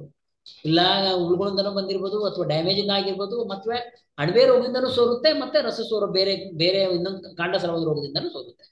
ಸೊ ಹಂಗಂದ್ರೆ ಗುರ್ಸೋದು ಹೆಂಗೆ, ಇದನ್ನ ನಾನು ಅವಾಗಲೇ ಮುಂಚೆನೆ ಹೇಳಿದೆ, ಗುರ್ಸೋದು ಇಂಪಾರ್ಟೆಂಟ್. ಮ್ಯಾನೇಜ್ಮೆಂಟ್ ಅದನ್ನ ನಿಮ್ಗೆ ಯಾರು ಹೇಳ್ತಾರೆ. ಉದಾಹರಣೆಗೆ ನಿಮ್ಗೆ ರೋಗ ಬಂದಿದೆ ಅಂತ ನೀವು ಪೆಸ್ಟಿಸೈಡ್ ಅಂಗಡಿಗೆ ಹೋಗ್ರಿ, ಅವ್ರಿಗೆ ಏನು ಗೊತ್ತಿರಲ್ಲ, ದೇಸಿನೂ ಕವರ್ ಮಾಡಿರಲ್ಲ, ಅವರೇ ನಿಮ್ಗೆ ಔಷಧಿ ಕೊಡ್ತಾರೆ. ಅಂದ್ರೆ ಗುರ್ಸೋದು ನಿಮ್ಮಂತ ಏನ್ ನರ್ಲೆಂಡ್ ಇರ್ತೀರಿ, ಅಂದ್ರೆ ಎಜುಕೇಶನ್ ಇರೋಂಥ ಬ್ಯಾಕ್ಗ್ರೌಂಡ್ ಇರ್ತೀರಿ, ನಾವುಗಳು ಎಲ್ಲರೂ ಏನ್ ಮಾಡ್ಬೇಕು, ಗುರ್ಸೋದು ಬಹಳ ಇಂಪಾರ್ಟೆಂಟ್. ಹಂಗಂದ್ರೆ ರಸ ಸೋರುವ ರೋಗ ಅಥವಾ ಕಾಂಡಸ್ರಾವನ ನಾವು ಥೆಲಿಯಾಪ್ಸಿಸ್ ಪ್ಯಾರಡಾಕ್ಸ್ ಅನ್ನೋ ಒಂದು ಫಂಗಿಯಿಂದ ಬರುತ್ತೆ. ಅದನ್ನು ಸಹ ಶಿಲೀಂಧ್ರ ರೋಗ. ಶಿಲೀಂಧ್ರ ರೋಗದ ಹೆಂಗೆ ನಾವು ಗುರ್ಸೋದೆ ನೀವು ನೋಡ್ಬೋದು.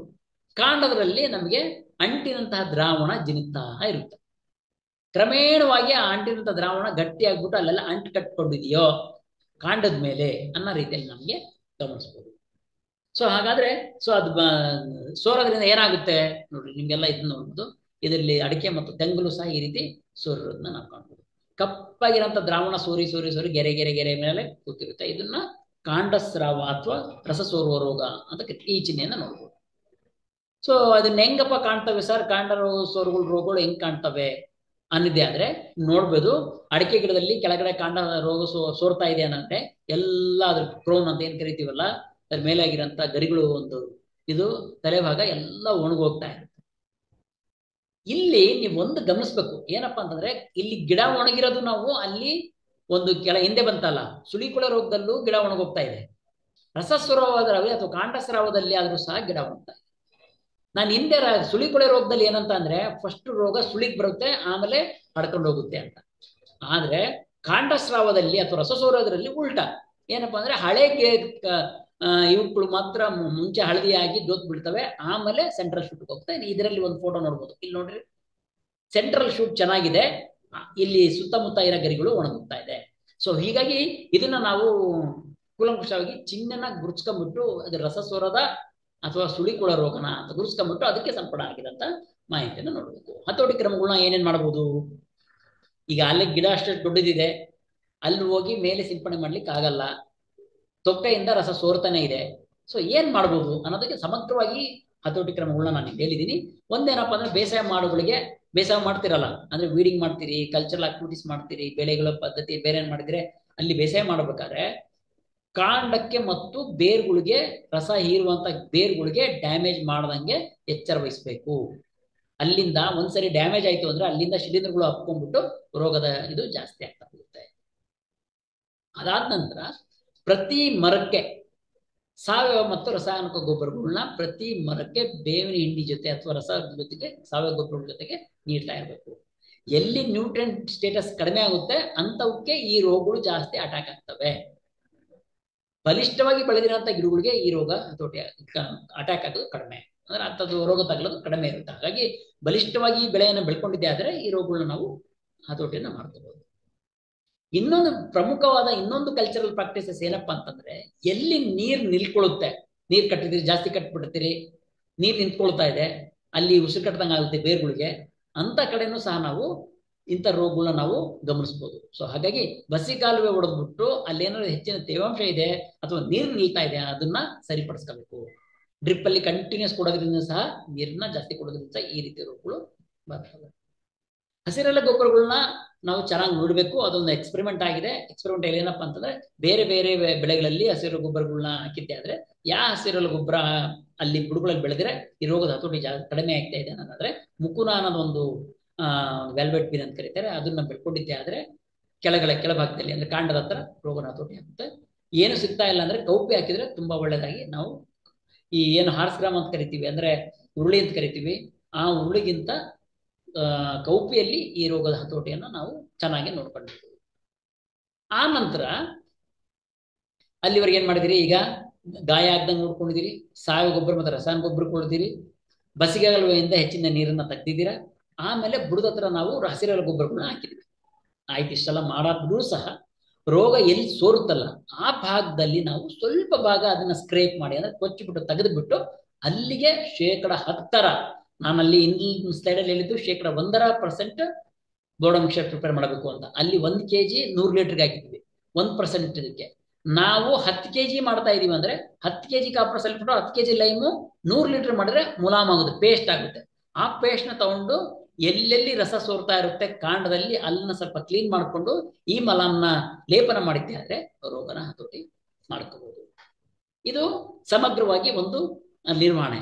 ಸೊ ಅದಲ್ಲದೇನೆ ಇನ್ನೂ ಹೆಚ್ಚಿನ ರೀತಿಯಲ್ಲಿ ಮಾಡ್ಬೇಕಪ್ಪ ಅಂದ್ರೆ ಇತ್ತೀಚಿನ ದಿನಗಳಲ್ಲಿ ಇದನ್ನ ಎಲ್ಲಾ ರೀತಿಯಲ್ಲಿ ಎಲ್ಲಾ ತೋಟಗಳಲ್ಲಿ ಮಾಡ್ತಾ ಇದ್ದಾರೆ. ಏನಪ್ಪಾ ಅಂದ್ರೆ ಬೇರು ಉಪಚಾರ. ಹೆಂಗ್ ಮಾಡ್ತೀವಿ ಬೇರು ಉಪಚಾರನ? ಸೊ ಅಡಿಕೆಯಲ್ಲಾಗಿರ್ಬೋದು, ತೆಂಗಲ್ಲಾಗಿರ್ಬೋದು, ಅಡಿಕೆ ಮತ್ತು ತೆಂಗಿನ ಬೇರುಗಳು ಅದರಲ್ಲಿ 2 ರೀತಿ ಬೇರು ಬರುತ್ತೆ. ಒಂದು ರಸ ಹೀರಾಂತ ಬೇರುಗಳು, ಇನ್ನೊಂದು ಹಿಡಿದು ಶಕ್ತಿಯಾಗಿ ಅದನ್ನ ಆಂಕರಿಂಗ್ ರೂಟ್ಸ್ ಅಂತ ಕರೀತಾರೆ, ಅಂದ್ರೆ ಸಪೋರ್ಟಿಂಗ್ ರೂಟ್ಸ್ ಅಂತಾನು ಕರೀತಾರೆ. ಎಲ್ಲಿ ನಮ್ಗೆ ಗೊತ್ತು ನಿಮ್ಗೆ ಅಡಿಕೆ ಮತ್ತು ಬೆಳೆ ಏನಿತ್ತಪ್ಪ ಅಂದ್ರೆ ಹೈಟಾಗಿ ಬೆಳ್ಕೊಂಡು ಹೋಗುತ್ತೆ, ಅಷ್ಟು ಹೈಟ್ ಬೆಳ್ಕೊಂಡು ಹೋಗ್ಲಿಕ್ಕೆ ಕೆಳಗಡೆ ಭದ್ರವಾಗಿ ಬೇರುಗಳು ಚೆನ್ನಾಗಿರ್ಬೇಕಲ್ವಾ. ಸೊ ಹಾಗಾಗಿ ಕೆಳಗಡೆ ಬುಡದ ಸಂಪೂರ್ಣ ಕೆಳಗಡೆ ಇದ್ದಾದ್ರೆ ಆಂಕರಿಂಗ್ ರೂಟ್ಸ್ ಅಂತ ಕರೀತಾರೆ. ರಸನ ಹೀರಂಥದ್ದು ಅಂದ್ರೆ ಗೊಬ್ಬರ ಹೀರಂಥವು, ನೀರ್ನ ಹೀರಂಥವು ಕಾಂಡದ ಸುತ್ತಮುತ್ತ 1.5 ಅಡಿಯಿಂದ 2 ಅಡಿ ಅಷ್ಟು ಉದ್ದಕ್ಕೆ ಮತ್ತೆ ಅಗಲಕ್ಕೆ ಅವು ಸ್ಪ್ರೆಡ್ ಆಗಿರ್ತವೆ. ಅಲ್ಲಿಂದ ಮಾತ್ರ ನ್ಯೂಟ್ರೆಂಟ್ ತಗೊಂತವೆ. ಸೊ ಅದನ್ನು ಗುರುತಿಸೋದು ಹೆಂಗ್ ಸರ್ ಅದು ಅನ್ನೋದಾದ್ರೆ, ಅದನ್ನ ನಾವು ಬೇರುಪಚಾರ ಮಾಡ್ಲಿಕ್ಕೆ ನಿಮ್ಗೆ ಆಲ್ರೆಡಿ ಇದ್ರ ಬಗ್ಗೆ ಸಂಪೂರ್ಣ ಮಾಹಿತಿ ಇರುತ್ತೆ, ಆದ್ರೂ ಒಂದ್ಸರಿ ಹೇಳ್ಬೇಕಪ್ಪ ಅಂದ್ರೆ ಪೆನ್ಸಿಲ್ ಥಿಕ್ನೆಸ್ ಅಂತ ಕರೀತಾರೆ. ಪೆನ್ನಿನ ಒಂದು ಥಿಕ್ನೆಸ್, ಅದು ಪೆನ್ಸಿಲ್ ಥಿಕ್ನೆಸ್ ಆಗಿರಂತ, ಅದು ಕಿರುಬಳ್ಳಿನ ಥಿಕ್ನೆಸ್ ಆಗಿರಂತ ಅಷ್ಟು ದಪ್ಪ ಇರೋಂತ ಒಂದು ಬೇರನ್ನ ನಾವು ಆಯ್ತ್ಕೋಬೇಕು. ಅದು ಹೆಂಗಿರ್ಬೇಕಪ್ಪ ಅಂದ್ರೆ ಇಟ್ಟಿಗೆ ಕಲರ್ ಇರಬೇಕು. ಇಟ್ಟಿಗೆ ಕಲರ್ ಹೆಂಗಿರುತ್ತೆ ಹೇಳಿ? ಕೆಂಪು ಬಣ್ಣಿತ ಕಂದು ಬಣ್ಣಕ್ಕಿರುತ್ತೆ. ಆ ಒಂದು ಇಟ್ಟಿಗೆ ಕಲರ್ ಆಗಿರಂತಹ ಒಂದು ನಶ ಕಲರ್ ಅಂತ ಕರೀತಾರೆ, ಇಟ್ಟಿಗೆ ಬಣ್ಣ ಅಂತ ಕರೀತಾರೆ, ಡೀಪ್ ರೆಡ್ ಕಲರ್ ಅಂತಾನು ಕರೀತಾರೆ. ಸೊ ಅಂತವನ್ನ ತಗೊಂಡ್ಬಿಟ್ಟು ಅದಕ್ಕೆ ನಾವು ಬೇರಿಗೆ ನಾವು ಔಷಧಿನ ಕಟ್ಟಿದ್ದೆ ಆದ್ರೆ ಅದನ್ನ ನಾವು ಸಂಪೂರ್ಣವಾಗಿ ಆ ಒಂದು ಇದರಲ್ಲಿ ನಮಗೆ ರಸ ಇರಂತ ಶಕ್ತಿ ಇರುತ್ತೆ, ಅದು ಇರ್ಕೊಂತವೆ. ಸೊ ಯಾವ ಔಷಧಿ ಕಟ್ಬೇಕು ಸರ್ ಅನ್ನೋದಾದ್ರೆ, ಹೆಕ್ಸೋಗೊನದಲ್ಲೂ 2% ಅಂದ್ರೆ 2 ml 100 ಮಿಲಿಲೀಟರ್ ನೀರಿಗೆ ಹಾಕಿ ಮಾಡ್ಬೇಕು. ಇದು ನಾನು ಹೇಳ್ತಿರೋದು ಯಾವ ರೋಗಕ್ಕೆ? ಕಾಂಡಸ್ರಾವ ಅಥವಾ ರಸ ಸೋರುವ ರೋಗಕ್ಕೆ. ವರ್ಷಕ್ಕೆ ಹೆಚ್ಚು ಕಡಿಮೆ 3 ತಿಂಗಳಿಗೊಂದ್ಸರಿ ಅಂದ್ರೆ ವರ್ಷಕ್ಕೆ 4 ಸರಿ ಇದನ್ನ ನೀವು ಕಟ್ಟಬೇಕು. ಅದೇ ಬೇರೆ ಕಟ್ಟಬಾರ್ದು, ಬೇರೆ ಬೇರೆ ಬೇರೆಗಳನ್ನ ಹುಡುಕ್ಬಿಟ್ಟು ನಾವು ಕಟ್ಟಬೇಕಾದ್ರೆ ಪ್ರತಿ ಗಿಡಕ್ಕೆ 2 ರಿಂದ 3 ಪಾಕೆಟ್ನ ಈ ರೀತಿ ಕಟ್ಟಬೇಕು. ಸೊ ನಿಮ್ಗೆಲ್ಲ ಕಟ್ಟೋದು ಹೆಂಗ್ ಕಟ್ಟಬೇಕು ಅಂತಾನು ಹೇಳ್ಕೊಟ್ಟಿದ್ದಾರೆ. ಒಂದು ಗಿಡಕ್ಕೆ 2 ml 1 ಲೀಟರ್ 100 ml ಲೀಟರ್ ಹಾಕಬೇಕು. ಅದನ್ನ ಪಾಕೆಟ್ಗಳಲ್ಲಿ 50 ml ಹಾಕ್ಬೋದು, ಅಥವಾ 100 ml ಹಾಕಿದ್ರೆ 2 ಕಡೆ 100 ml ಹಾಕಿ ಕಟ್ಟಬೇಕು. ಅದು ಹೆಂಗ್ ಕಟ್ಬೇಕಪ್ಪ ಅಂದ್ರೆ ಕಂಪ್ಲೀಟ್ ಆಗಿ ನಮ್ಗೆ ಸೊಲ್ಯೂಷನ್ ಮುಂದೆ ಇದೆ, ತೋರಿಸ್ತೀನಿ. ಇಲ್ಲಿ ನೋಡಿ, ಈ ರೀತಿ ಜಂಬಿಟ್ಟಿಗೆಯನ್ನ ತಗೋಬೇಕು, ಔಷಧಿನ ಇದು ಮಾಡ್ಕೋಬೇಕಾಗುತ್ತೆ. ಮುಂದೆ ಆ ಒಂದು ಇದೆಲ್ಲ ಜಂಬಿಟ್ಟಿಗೆ ಕಲರ್ ಅಂತ ಹೇಳಿದಲ್ಲ, ಫೀಡರ್ ರೂಟ್ಸ್ ಅಂತ ಕರೀತಾರೆ. ಇದನ್ನ ನಾವು ಪಾಕೆಟ್ ಈ ಒಂದು ಏನ್ ಬೇರಿದೆಯಲ್ಲ ಅದನ್ನ ಪಾಕೆಟ್ ತಳಕ್ಕೆ ನಾವು ಹತ್ಕೊಂಡಿರ್ಬೇಕು ಬೇರು. ಅವಾಗ ಏನಾಗುತ್ತಪ್ಪ ಅಂದ್ರೆ ಸಂಪೂರ್ಣವಾಗಿರೋ ಅಂತ ಔಷಧಿ ಇದು ಹೀರ್ಕೊಳ್ತಾ ಹೋಗುತ್ತೆ. ಇದ್ರ ಮೇಲೆ ಕಟ್ಟಾದ ನಂತರ ರಬ್ಬರ್ ಬ್ಯಾಂಡ್ ಅಥವಾ ದಾರದಿಂದ ಕಟ್ಟಿ ಅದ್ರ ಮೇಲೆ ಇದು ಒಂದು ಏನಾರು ಒಂದು ಏನೋ ಒಂದು ಕಡ್ಡಿನೋ ಸಪ್ಪೆನೋ ಏನಾರು ಹಾಕಿಬಿಟ್ಟು ಅದ್ರ ಮಣ್ಣು ಹಾಕಿ 2ನೇ ದಿನಕ್ಕೆ ನೋಡಿದ್ದೆ ಆದ್ರೆ ಸಂಪೂರ್ಣ ರಸ ಹೀರ್ಕೊಂಡಿರುತ್ತೆ. ಸೊ ಹೀಗೆ ಮಾಡಿದ್ದೆ ಆದ್ರೆ ರೋಗನ ಹತೋಟಿ ಮಾಡಬಹುದು. ಆಯ್ತಾ? ಇದನ್ನ ಬೇರುಪಚಾರ ಯಾವ ರೀತಿ ಮಾಡಬೇಕು, ಯಾವ ರೀತಿ ಇದನ್ನ ಮ್ಯಾನೇಜ್ ಮಾಡಬೇಕು ಅನ್ನೋದ್ರ ಬಗ್ಗೆ ನಾವು ಸಂಪೂರ್ಣವಾಗಿ ಮಾಹಿತಿ ತಿಳ್ಕೊಂಡಂಗಾಯ್ತು. ಇನ್ನ 3ನೇ ರೋಗ, ಅದು ಬಹಳ ಮುಖ್ಯವಾದ ರೋಗ, ಮಹಾಲಿ ಅಥವಾ ಕಾಯಿ ಕೊಳೆತ ರೋಗ ಅಂತ ಕರಿತೀವಿ. ಇದನ್ನ ಮಹಾಲಿ ರೋಗ ಅಂತಾನು ಕರೀತಾರೆ, ಅದು ಕೊಳೆ ರೋಗ ಅಂತಾನು ಕರೀತಾರೆ. ಇದರಲ್ಲಿ ಏನಪ್ಪಾ ಅಂತಂದ್ರೆ ನಾವೇನ್ ನೋಡಿದ್ವಲ್ಲ, ಇನ್ನ ಸುಳಿ ರೋಗದಲ್ಲಿ ಸುಳಿನೇ ಕೊಳ್ತು ಹೋಗ್ತಾ ಇದೆ. ರಸ ಸೋರೋದ್ರಲ್ಲಿ ಸುಳಿನೂ ಕುಳಿತಾ ಇದೆ, ರಸನೂ ಸೋರ್ತಾ ಇದೆ. ಸುಳಿ ಕೊಳೆ ರೋಗದಲ್ಲಿ ಅಲ್ಲಿ ಏನಪ್ಪಾ ಅಲ್ಲ, ಇಲ್ಲಿ ಕಾಂಡಸ್ರಾವದಲ್ಲಿ ಕಾಂಡದಿಂದ ಸ್ರಾವ ಆಗ್ತಾ ಇರುತ್ತೆ. ಆದ್ರೆ ಒಂದು ಎರಡರಿಂದ ಡಿಫ್ರೆನ್ಸ್ ಮಾಡೋದೇನಪ್ಪಾ ಅಂತಂದ್ರೆ, ಅಲ್ಲಿ ಸುಳಿ ಗೆರೆಗಳು ಮೊದಲು ಹೋಗ್ತವೆ, ಆಮೇಲೆ ಕ್ರಮೇಣವಾಗಿ ಕೆಳಗಿಳಿತವೆ. ಇಲ್ಲಿ ಕೆಳಗಳಿಂದ ಮೇಲೆ ಅಳ್ಕೊಂಡು ಹೋಗ್ತಾ ಇರುತ್ತೆ ರೋಗ. ಆದ್ರೆ ಮಹಾಲಿ ರೋಗ ಅಥವಾ ಕಾಯಿ ಕೊಳೆತ ರೋಗ ಅಥವಾ ಕೊಳೆ ರೋಗ ಅನ್ನೋದು ಯಾವ ರೀತಿ ಕಾಣ್ತಾ ಇರುತ್ತಪ್ಪ ಅಂದ್ರೆ, ಗೊಂಚಿಲೆಲ್ಲ ಕಪ್ಪಾಗಿ, ಇಲ್ಲಿ ನೀವು ಒಂದು ಫೋಟೋ ನೋಡ್ತಾ ಇರ್ಬೋದು, ಗೊಂಚಿಲೆಲ್ಲ ಕಪ್ಪಾಗಿ ಬೂಸ್ಟ್ ಬೆಳ್ಕೊಂಡು ಹೋಗ್ತಾರೆ. ಆಯ್ತಾ? ಅಲ್ಲಿ ನೋಡಿದ್ದೆ ಆದ್ರೆ ಕೆಳಗಡೆ ಗಿಡದ ಕೆಳಭಾಗದಲ್ಲಿ ಎಲ್ಲ ಕಾಯಿಗಳು ಬಿದ್ದೋಗಿರುತ್ತೆ. ಆಯ್ತಾ? ಅದನ್ನ ನಾವು ಕಾಯಿ ಕೊಳೆ ಅಥವಾ ಮಹಾಲಿ ಅಥವಾ ಕೊಳೆ ರೋಗ ಅಂತ ಕರಿತೀವಿ. ಇದರಲ್ಲಿ 2 ವೆರಿ ಇಂಪಾರ್ಟೆಂಟ್ ಸಿಂಪ್ಟಮ್ ಬರುತ್ತವೆ. ಇಲ್ಲಿ ನೀವು ತೋರಿಸಿದೀನಿ, ಇಲ್ಲಿ 2 ಸಿಂಪ್ಟಮ್ ತೋರಿಸಿದೀನಿ. ಒಂದು ನೀರುಗೊಳ್ಳೆ ಮತ್ತು ಬುಸುರುಗೊಳ್ಳೆ ಅಂತ 2 ಸಿಂಪ್ಟಮ್ ಇರ್ತವೆ. ನೀರುಗೊಳ್ಳೆ ಸಿಂಪ್ಟಮ್ ಏನಪ್ಪಾ ಅಂದ್ರೆ, ಚಿಹ್ನೆ ಏನಪ್ಪಾ ಅಂತಂದ್ರೆ, ಎಲ್ಲಿ ಕಾಂಡಕ್ಕೆ ಅಟ್ಯಾಚ್ ಆಗಿರೋಂತ ಪ್ರದೇಶ ಇರುತ್ತಲ್ವಾ, ಅಲ್ಲಿ ಅಂದ್ರೆ ಎಲ್ಲಿ ಕಾಂಡಕ್ಕೆ ಅಟ್ಟಾಗಿರೋಂತ ಅಡಿಕೆ ಇರುತ್ತಲ್ವಾ, ಅಲ್ಲಿ ನೀರಿನಿಂದ ತೊಯ್ದಿರೋಂತ ಮಚ್ಚೆ ಇರುತ್ತೆ. ಅವೆಲ್ಲ ಕೆಳಗಡೆ ಬೀಳ್ತವೆ. ಯಾಕಪ್ಪ, ನೀರು ಕೊಳ್ತು ಹೋಗುತ್ತೆ, ಕೆಳಗೆ ಬಿದ್ದೋಗುತ್ತೆ. ಕೆಳಗಳು ನೋಡ್ತಾ ಇರ್ಬೋದು, ಕೆಳಗಳು ಮೇಲೆ ಅಲ್ಲೇನೆ ಸಲ ಬೂಸ್ಟ್ ಬಂದ್ಬಿಟ್ಟಿರುತ್ತೆ ಈ ರೀತಿ. ಇದನ್ನ ಬೂಸುರುಗೊಳ್ಳೆ ಅಂತ ಕರಿತೀವಿ. ಗುಳ್ಳೆ ಅನ್ನೋದು ನಿಮ್ಮೆಲ್ಲ ಗೊತ್ತಿದೆ, ಲೋಕಲ್ ಭಾಷೆ ಅದು. ಅದನ್ನ ಜನರಲ್ ಆಗಿ ಸದರ್ನ್ ಪಾರ್ಟ್ ಆಫ್ ಕರ್ನಾಟಕದಲ್ಲಿ ಶಿವಮೊಗ್ಗ, ದಾವಣಗೆರೆ ಅಂತ ಪ್ಲೇಸ್ ಎಲ್ಲ ಗುಳ್ಳೆ ಅಂತ ಕರೀತಾರೆ. ಬೊಬ್ಬೆ ಬಂದಿರೋಂತಹ ಒಂದು ತೊಂದರೆ ಅಂದ್ರೆ ಬೆರಳು ಅಥವಾ ಕಾಲುಗಳಿಗೆ ಬೊಬ್ಬೆ ಬಂದಿರುತ್ತಲ್ಲ, ಅದನ್ನ ಗುಳ್ಳೆ ಅಂತ ಕರೀತಾರೆ. ಅದರಲ್ಲಿ ನೀರು ತುಂಬಿಕೊಂಡಿರುತ್ತೆ, ಕ್ರಮೇಣವಾಗಿ ಅದು ಸ್ವಲ್ಪ ಮನುಷ್ಯನಿಗೆ ತೊಂದರೆ ಅಂತವನ್ನ ಇಲ್ಲಿ ನೀರುಗೊಳ್ಳೆ ಮತ್ತೆ ಬುಸುರುಗೊಳ್ಳೆ. ಯಾಕಪ್ಪ ಅಂದ್ರೆ ನೀರಿಲ್ಲ ಆಗಿರೋದು, ಬೊಬ್ಬೆ ಆಗಿರೋದನ್ನ ಕಾಣ್ತಿರೋಂಥದ್ದು ನೀರುಗೊಳ್ಳೆ ಅಂತ ಕರೀತಾರೆ. ಬೂಸ್ಟ್ ಆಗಿ ಅಂದ್ರೆ ಅದ್ರ ಮೇಲೆಲ್ಲ ಶಿಲಿಂದೆ ಬೆಳ್ಕೊಂಡಿರೋದು ಬೂಸುರುಗೊಳ್ಳೆ ಅಂತ ಕರೀತಾರೆ. ಕೆಳಗಡೆ ಬಿದ್ದಿರೋಂಥವನ್ನ ಕಾಯಿಗಳನ್ನ ನೋಡ್ಕೋಬಹುದು. ಆದ್ರೆ ಕೆಲವರು ಬಹಳಷ್ಟು ಜನಕ್ಕೆ ಒಂದು ತೊಂದರೆ ಇರುತ್ತೆ. ಏನಪ್ಪಾ ಅಂದ್ರೆ, ಬಿದ್ದಿರೋಂಥ ಕಾಯಿಗಳು ಅದು ಬೋರಾನ್ ಡೆಫಿಷಿಯನ್ಸಿ ಆಗಿದೆಯಾ ಅಥವಾ ಅಳಿಲಿಂದ ಕಿತ್ತು ಬಿದ್ದಿದೆಯಾ ಅಥವಾ ಈ ಮಹಾಲಿ ಮತ್ತು ಕಾಯಿ ಕೊಳೆತ ರೋಗದಿಂದನೇ ಬಂದಿದೆಯೋ ಅನ್ನೋದು ಗುರುತಿಸೋದು ಸ್ವಲ್ಪ ಕ್ಲಿಷ್ಟಕರ ಇರುತ್ತೆ. ಹೆಂಗೆ ಕ್ಲಿಷ್ಟಕರ? ಈಗ ನೀವು ಇದನ್ನ ಟ್ರೈನಿಂಗ್ ತಗೊಂತಾ ಇದೀರಿ ಅನ್ನೋದನ್ನ ಗುರುತಿಸ ಅಂತ ಇದನ್ನ ಕೆಪಾಸಿಟಿ ನಾವು ಬೆಳೆಸ್ಕೋಬೇಕು. ಹೆಂಗಪ್ಪ ಅಂತಂದ್ರೆ, ಈಗ ಆಲ್ರೆಡಿ ಹೇಳಿದೆ ನಾನು, ನೀರಿನಿಂದ ತೊಯ್ದಿರೋಂಥ ಮಚ್ಚೆ ಇರುತ್ತೆ, ಬೂಸ್ಟ್ ಬಂದಿರುತ್ತೆ, ಆವಾಗ ನಿಮಗೆ ಒಂದು ಚಿಹ್ನೆ ಮೇಲೆ ನಾವು ಇದನ್ನ ಕೊಳೆ ರೋಗ ಅಂತ ಗುರುತಿಸ್ತೀವಿ. ಇಂಥದ್ದೇನು ಇಲ್ಲ, ಕೆಳಗೆ ಬಿದ್ದಿದೆ, ಆದ್ರೆ ಕಾಯಿಗಳು ಮುಂಭಾಗದಲ್ಲಿ, ಅಂದ್ರೆ ಇಲ್ಲಿ ತೋರಿಸ್ತಾ ಇಲ್ಲಿದೆ ನೋಡಿ, ಇಲ್ಲಿ ಈ ಪಾರ್ಟ್ ಅಂದ್ರೆ ಮುಂಭಾಗದಲ್ಲಿ ಒಡ್ಕೊಂಡು ಹೋಗಿದೆ ಅಂದ್ರೆ ಅದು ಬೋರಾನ್ ಡಿಫಿಷಿಯನ್ಸಿಯಿಂದ ಆಗಿರುತ್ತೆ. ನಾವು ಪ್ರತಿ ವರ್ಷ ಬೋರಾನ್ ಕೊಡ್ತಾ ಇದೀವಿ ಸರ್, ಆದ್ರೂ ಹಂಗೆ ಹೊಡಿತಾ ಇದೆ ಅನ್ನೋದಾದ್ರೆ pH ವೇರಿಯೇಷನ್ ಇರುತ್ತೆ, ಅಂದ್ರೆ ರಸಸಾರ ವೇರಿಯೇಷನ್ ಇರುತ್ತೆ. ಸರ್ ರಸಸಾರನು ಚೆಕ್ ಮಾಡಿಸಿದ್ವಿ, ಬೋರಾನು ಕೊಡ್ತಾ ಇದೀವಿ, ಆದ್ರೂ ಹೊಡಿತಾ ಇದೆ ಅನ್ನೋದಾದ್ರೆ ನಮ್ಗೆ ಏನಾಗಿರುತ್ತಪ್ಪ ಅಂದ್ರೆ, ಕ್ರಮೇಣವಾಗಿ ಸ್ವಲ್ಪನೇ ನೀರು ಕೊಟ್ಟು ಒಂದಿನ ಜಾಸ್ತಿ ನೀರು ಭೂಮಿಗೆ ಬಿದ್ದಿದ್ದೆ ಆದ್ರೆ ತಕ್ಷಣಕ್ಕೆ ಕಾಯಿಗಳು ಒಡ್ಕೊಂಡ್ಬಿಟ್ಟು ಕೆಳಗೆ ಬಿದ್ದು ಹೋಗ್ತವೆ. ಸೊ ಇದು. ಆಮೇಲೆ ಪೀಚು ಉದುರೋದು ನೀವೆಲ್ಲ ನೋಡಿರ್ಬೋದು, ಈ ಹೆಂಗೆ ಮಾವಲ್ಲಿ ಜಾಸ್ತಿ ಹೂವು ಉದುರುತ್ತೆ, ಇಲ್ಲಿ ಕೆಲವೊಂದ್ಸರಿ ಪೀಚು ಉದುರೋದು ಜಾಸ್ತಿ ಆಗುತ್ತೆ, ಅಲ್ಲೂ ಸಹ ನೀರಿಂದೇ ಕಾರಣ ಆಗಿರುತ್ತೆ. ಸಮ್ಮರ್ ಅಲ್ಲಿ ಜಾಸ್ತಿ ನಾವು ಏನ್ ಮಾಡ್ತೀವಿ ಅಂದ್ರೆ ಸ್ವಲ್ಪನೇ ನೀರಲ್ಲಿ ನೀರು ಕೊಟ್ಬಿಟ್ಟು ಬೆಳೆನ ಮೇಂಟೈನ್ ಮಾಡಿರ್ತೀವಿ. ಎಲ್ಲಿ ನೀವೇನ್ ಜಾಸ್ತಿ ನೀರು ಕೊಡಲ್ಲ, ಆದ್ರೆ ಮಳೆ ಬಂದ್ಬಿಡುತ್ತೆ, ಸಮೃದ್ಧವಾಗಿ ನೀರು ತಗೊಳುತ್ತೆ, ಅದು ಬೆಳೆ ತನ್ನಷ್ಟು ತಾನೇ ಅನ್ಕೊಳ್ಳುತ್ತೆ, ನಾವು ನನಗೆ ಸಿಕ್ಕಾಪಟ್ಟೆ ನೀರಿದೆ ಈಗ ಸರ್, ನನ್ನ ಕಾಯಿಗಳು ಬೆಳೆ ಸ್ವಲ್ಪ ನಾನೇ ಬೆಳ್ಕೊತೀನಿ ಅನ್ನೋದಕ್ಕೆ ಅದನ್ನ ಯೋಚನೆ ಮಾಡ್ಕೊಂಡ್ಬಿಟ್ಟು ಅದು ಇಲ್ಲ ಕಾಯೆಲ್ಲ ಉದುರಿಸ್ತಾ ಹೋಗುತ್ತೆ. ಅಂದ್ರೆ ಏನಪ್ಪಾ ಅಂದ್ರೆ, ಸಮ್ಮರ್ ಆದ ನಂತರ ನಾವು ಸಡನ್ ಆಗಿ ಜೋರಾಗಿ ಮಳೆ ಬಂತು ಅಂದ್ರೆ ಕಾಯಿಗಳು ಉದುರೋ ಸಂಖ್ಯೆ ಜಾಸ್ತಿ ಆಗುತ್ತೆ. ಸೊ ಅದನ್ನ ಏನ್ ಮಾಡ್ಬೇಕು, ಸಿಂಪಡಣೆ ಮಾಡಿ ಏನ್ ರೀತಿ ಮ್ಯಾನೇಜ್ ಮಾಡ್ಬೇಕು ಅನ್ನೋ ಆಮೇಲೆ ಪ್ರಶ್ನೆ ಅದು. ಸೊ ಇದನ್ನ ಗುರುತಿಸೋದು ಹೆಂಗೆ ಅನ್ನೋದಕ್ಕೆ, ಒಂದು ನೀರುಗಳು ಬಿಸಿಗಳಿದೆ, ಅದು ಕಾಯಿಕೊಳ ರೋಗ ಇರುತ್ತೆ, ಮುಂದಿನ ಭಾಗದಲ್ಲಿ ಸ್ಪ್ಲಿಟ್ ಆಗಿದೆ, ಬೋರಾನ್ ಡೆಫಿಷಿಯನ್ಸಿ ಆಗಿರುತ್ತೆ. ಸ್ಪ್ಲಿಟ್ ಆಗಿಲ್ಲ ಸರ್, ಅಲ್ಲ ಬೋರಾನ್ ಕೊಟ್ಟಿದ್ವಿ ಸ್ಪ್ಲಿಟ್ ಆಗ್ತಾ ಇದೆ ಆದ್ರೂ ಜಾಸ್ತಿ ನೀರು ಕಟ್ಟಿ ಸಮ್ಮರ್ ಅಲ್ಲಿ ಅಥವಾ ನೀರಿನ ಅಂದ್ರೆ ಈಗ ಏನು ಮಾರ್ಚ್ ಏಪ್ರಿಲ್ ಮೇ ತಿಂಗಳಲ್ಲಿ ನಮಗೆ ನೀರಿನ ಸಂದಿಗ್ಧ ಪರಿಸ್ಥಿತಿ ಇರ್ಬೇಕಾದ್ರೆ ನಾವು ಡ್ರಿಪ್ಪಲ್ ಕೊಟ್ಟಿರ್ತೀವಿ, ಸಡನ್ ಆಗಿ ಮಳೆ ಬಂತು ಅಂದ್ರೆ ಹಂಗೆ ಸ್ಪ್ಲಿಟ್ ಆಗಿ ಉದುರೋದು ಉಂಟು. ಹೀಗಾಗಿ ನೋಡಿದ್ದೆ ಆದ್ರೆ ಕರೆಕ್ಟ್ ಆಗುತ್ತೆ.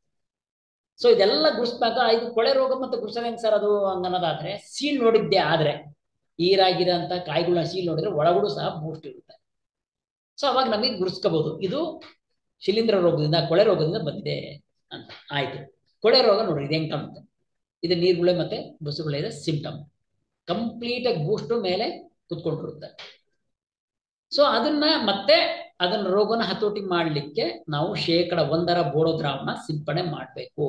ಎಲ್ಲಿವರೆಗೂ ಹೋಗಿ ಆ ನಾಜಲ್ನ ಸೀಟ್ ನಮ್ಗೆ ಇನ್ಫ್ಲಾರೆಸೆನ್ಸ್ ಅಲ್ಲಿವರೆಗೂ ಹೋಗಿ ನಾವು ಸಿಂಪಡಣೆ ಮಾಡಬೇಕು. ಸರ್ ಅದು ಕಷ್ಟ ಸಾಧ್ಯ ಅಂದ್ರೆ ಬೇರೆ ದಾರಿನೇ ಇದಕ್ಕಿಲ್ಲ, ಯಾಕಂದ್ರೆ ಸಿಂಪಡಣೆ ಮಾಡ್ಲೇಬೇಕು. ಯಾಕಪ್ಪ ಅಂದ್ರೆ ಇದಕ್ಕೆ ಬೇಕಾಗಿರೋಂತಹ ಇದು ಫೈಟೋಪ್ತರಾ ಗ್ರೂಪ್ ಅಂದ್ರೆ ಹುಮಸಿಡ್ ಗ್ರೂಪ್ ಅದಕ್ಕೆ ಗುಂಪಿಗೆ ಸೇರೋದ್ರಿಂದ ಇದನ್ನ ಬೋಡೋ ಮಿಶ್ರ ದ್ರಾವಣ ಸಿಂಪಡಣೆ ಮಾಡಿದ್ದೆ ಆದ್ರೆ ಈ ರೋಗನ ಸಂಪೂರ್ಣವಾಗಿ ಹತೋಟಿನ ನಾವು ಮಾಡ್ಕೋಬಹುದು. ಅದನ್ನ ಬಿಗ್ ನಾಜಲ್ಸ್ ಈಗಾಗಲೇ ಕೆಳಗಡೆಯಿಂದನೇ ನಿಂತ್ಕೊಂಡ್ಬಿಟ್ಟು ದೊಡ್ಡ ನಾಜಲ್ ಇಂದಾಗಿ ಸಿಂಪಡಣೆ ಮಾಡೋಂಥದ್ದು ನನಗಿಂತ ಚೆನ್ನಾಗಿ ನಿಮ್ಗೆ ನೋಡಿರ್ತೀರಿ, ಅದನ್ನ ಸಿಂಪಡಣೆ ನಾವು ಅದನ್ನ ಮಾಡಿಸ್ಕೋಬಹುದು. ಸೊ ಇದನ್ನ ಇನ್ನೊಂದ್ಸರಿ ನಿಮ್ಗೆ ಬೋಡೋ ದ್ರಾವಣ ಹೆಂಗೆ 1% ಹೆಂಗೆ 10% ಹೆಂಗೆ ಅನ್ನೋದು ಈ ಸ್ಲೈಡ್ ಅಲ್ಲಿ ಇದೆ, ಆಮೇಲೆ ಇದನ್ನ ಶೇರ್ ಮಾಡಿರ್ತೀನಿ, ನೀವು ಅದನ್ನ ಉಪಯೋಗಿಸ್ಕೋಬಹುದು. ಇನ್ನು ಎರಡನೇ ಭಾಗದಲ್ಲಿ ವೆರಿ ಇಂಪಾರ್ಟೆಂಟ್ ರೋಗ ಏನಪ್ಪಾ ಅಂದ್ರೆ ಅಣಬೆ ರೋಗ. ಇದನ್ನ ಗ್ಯಾನೋಡರ್ಮಾ ಲುಸಿಡಮ್ ಅಂತ ಕರೀತಾರೆ.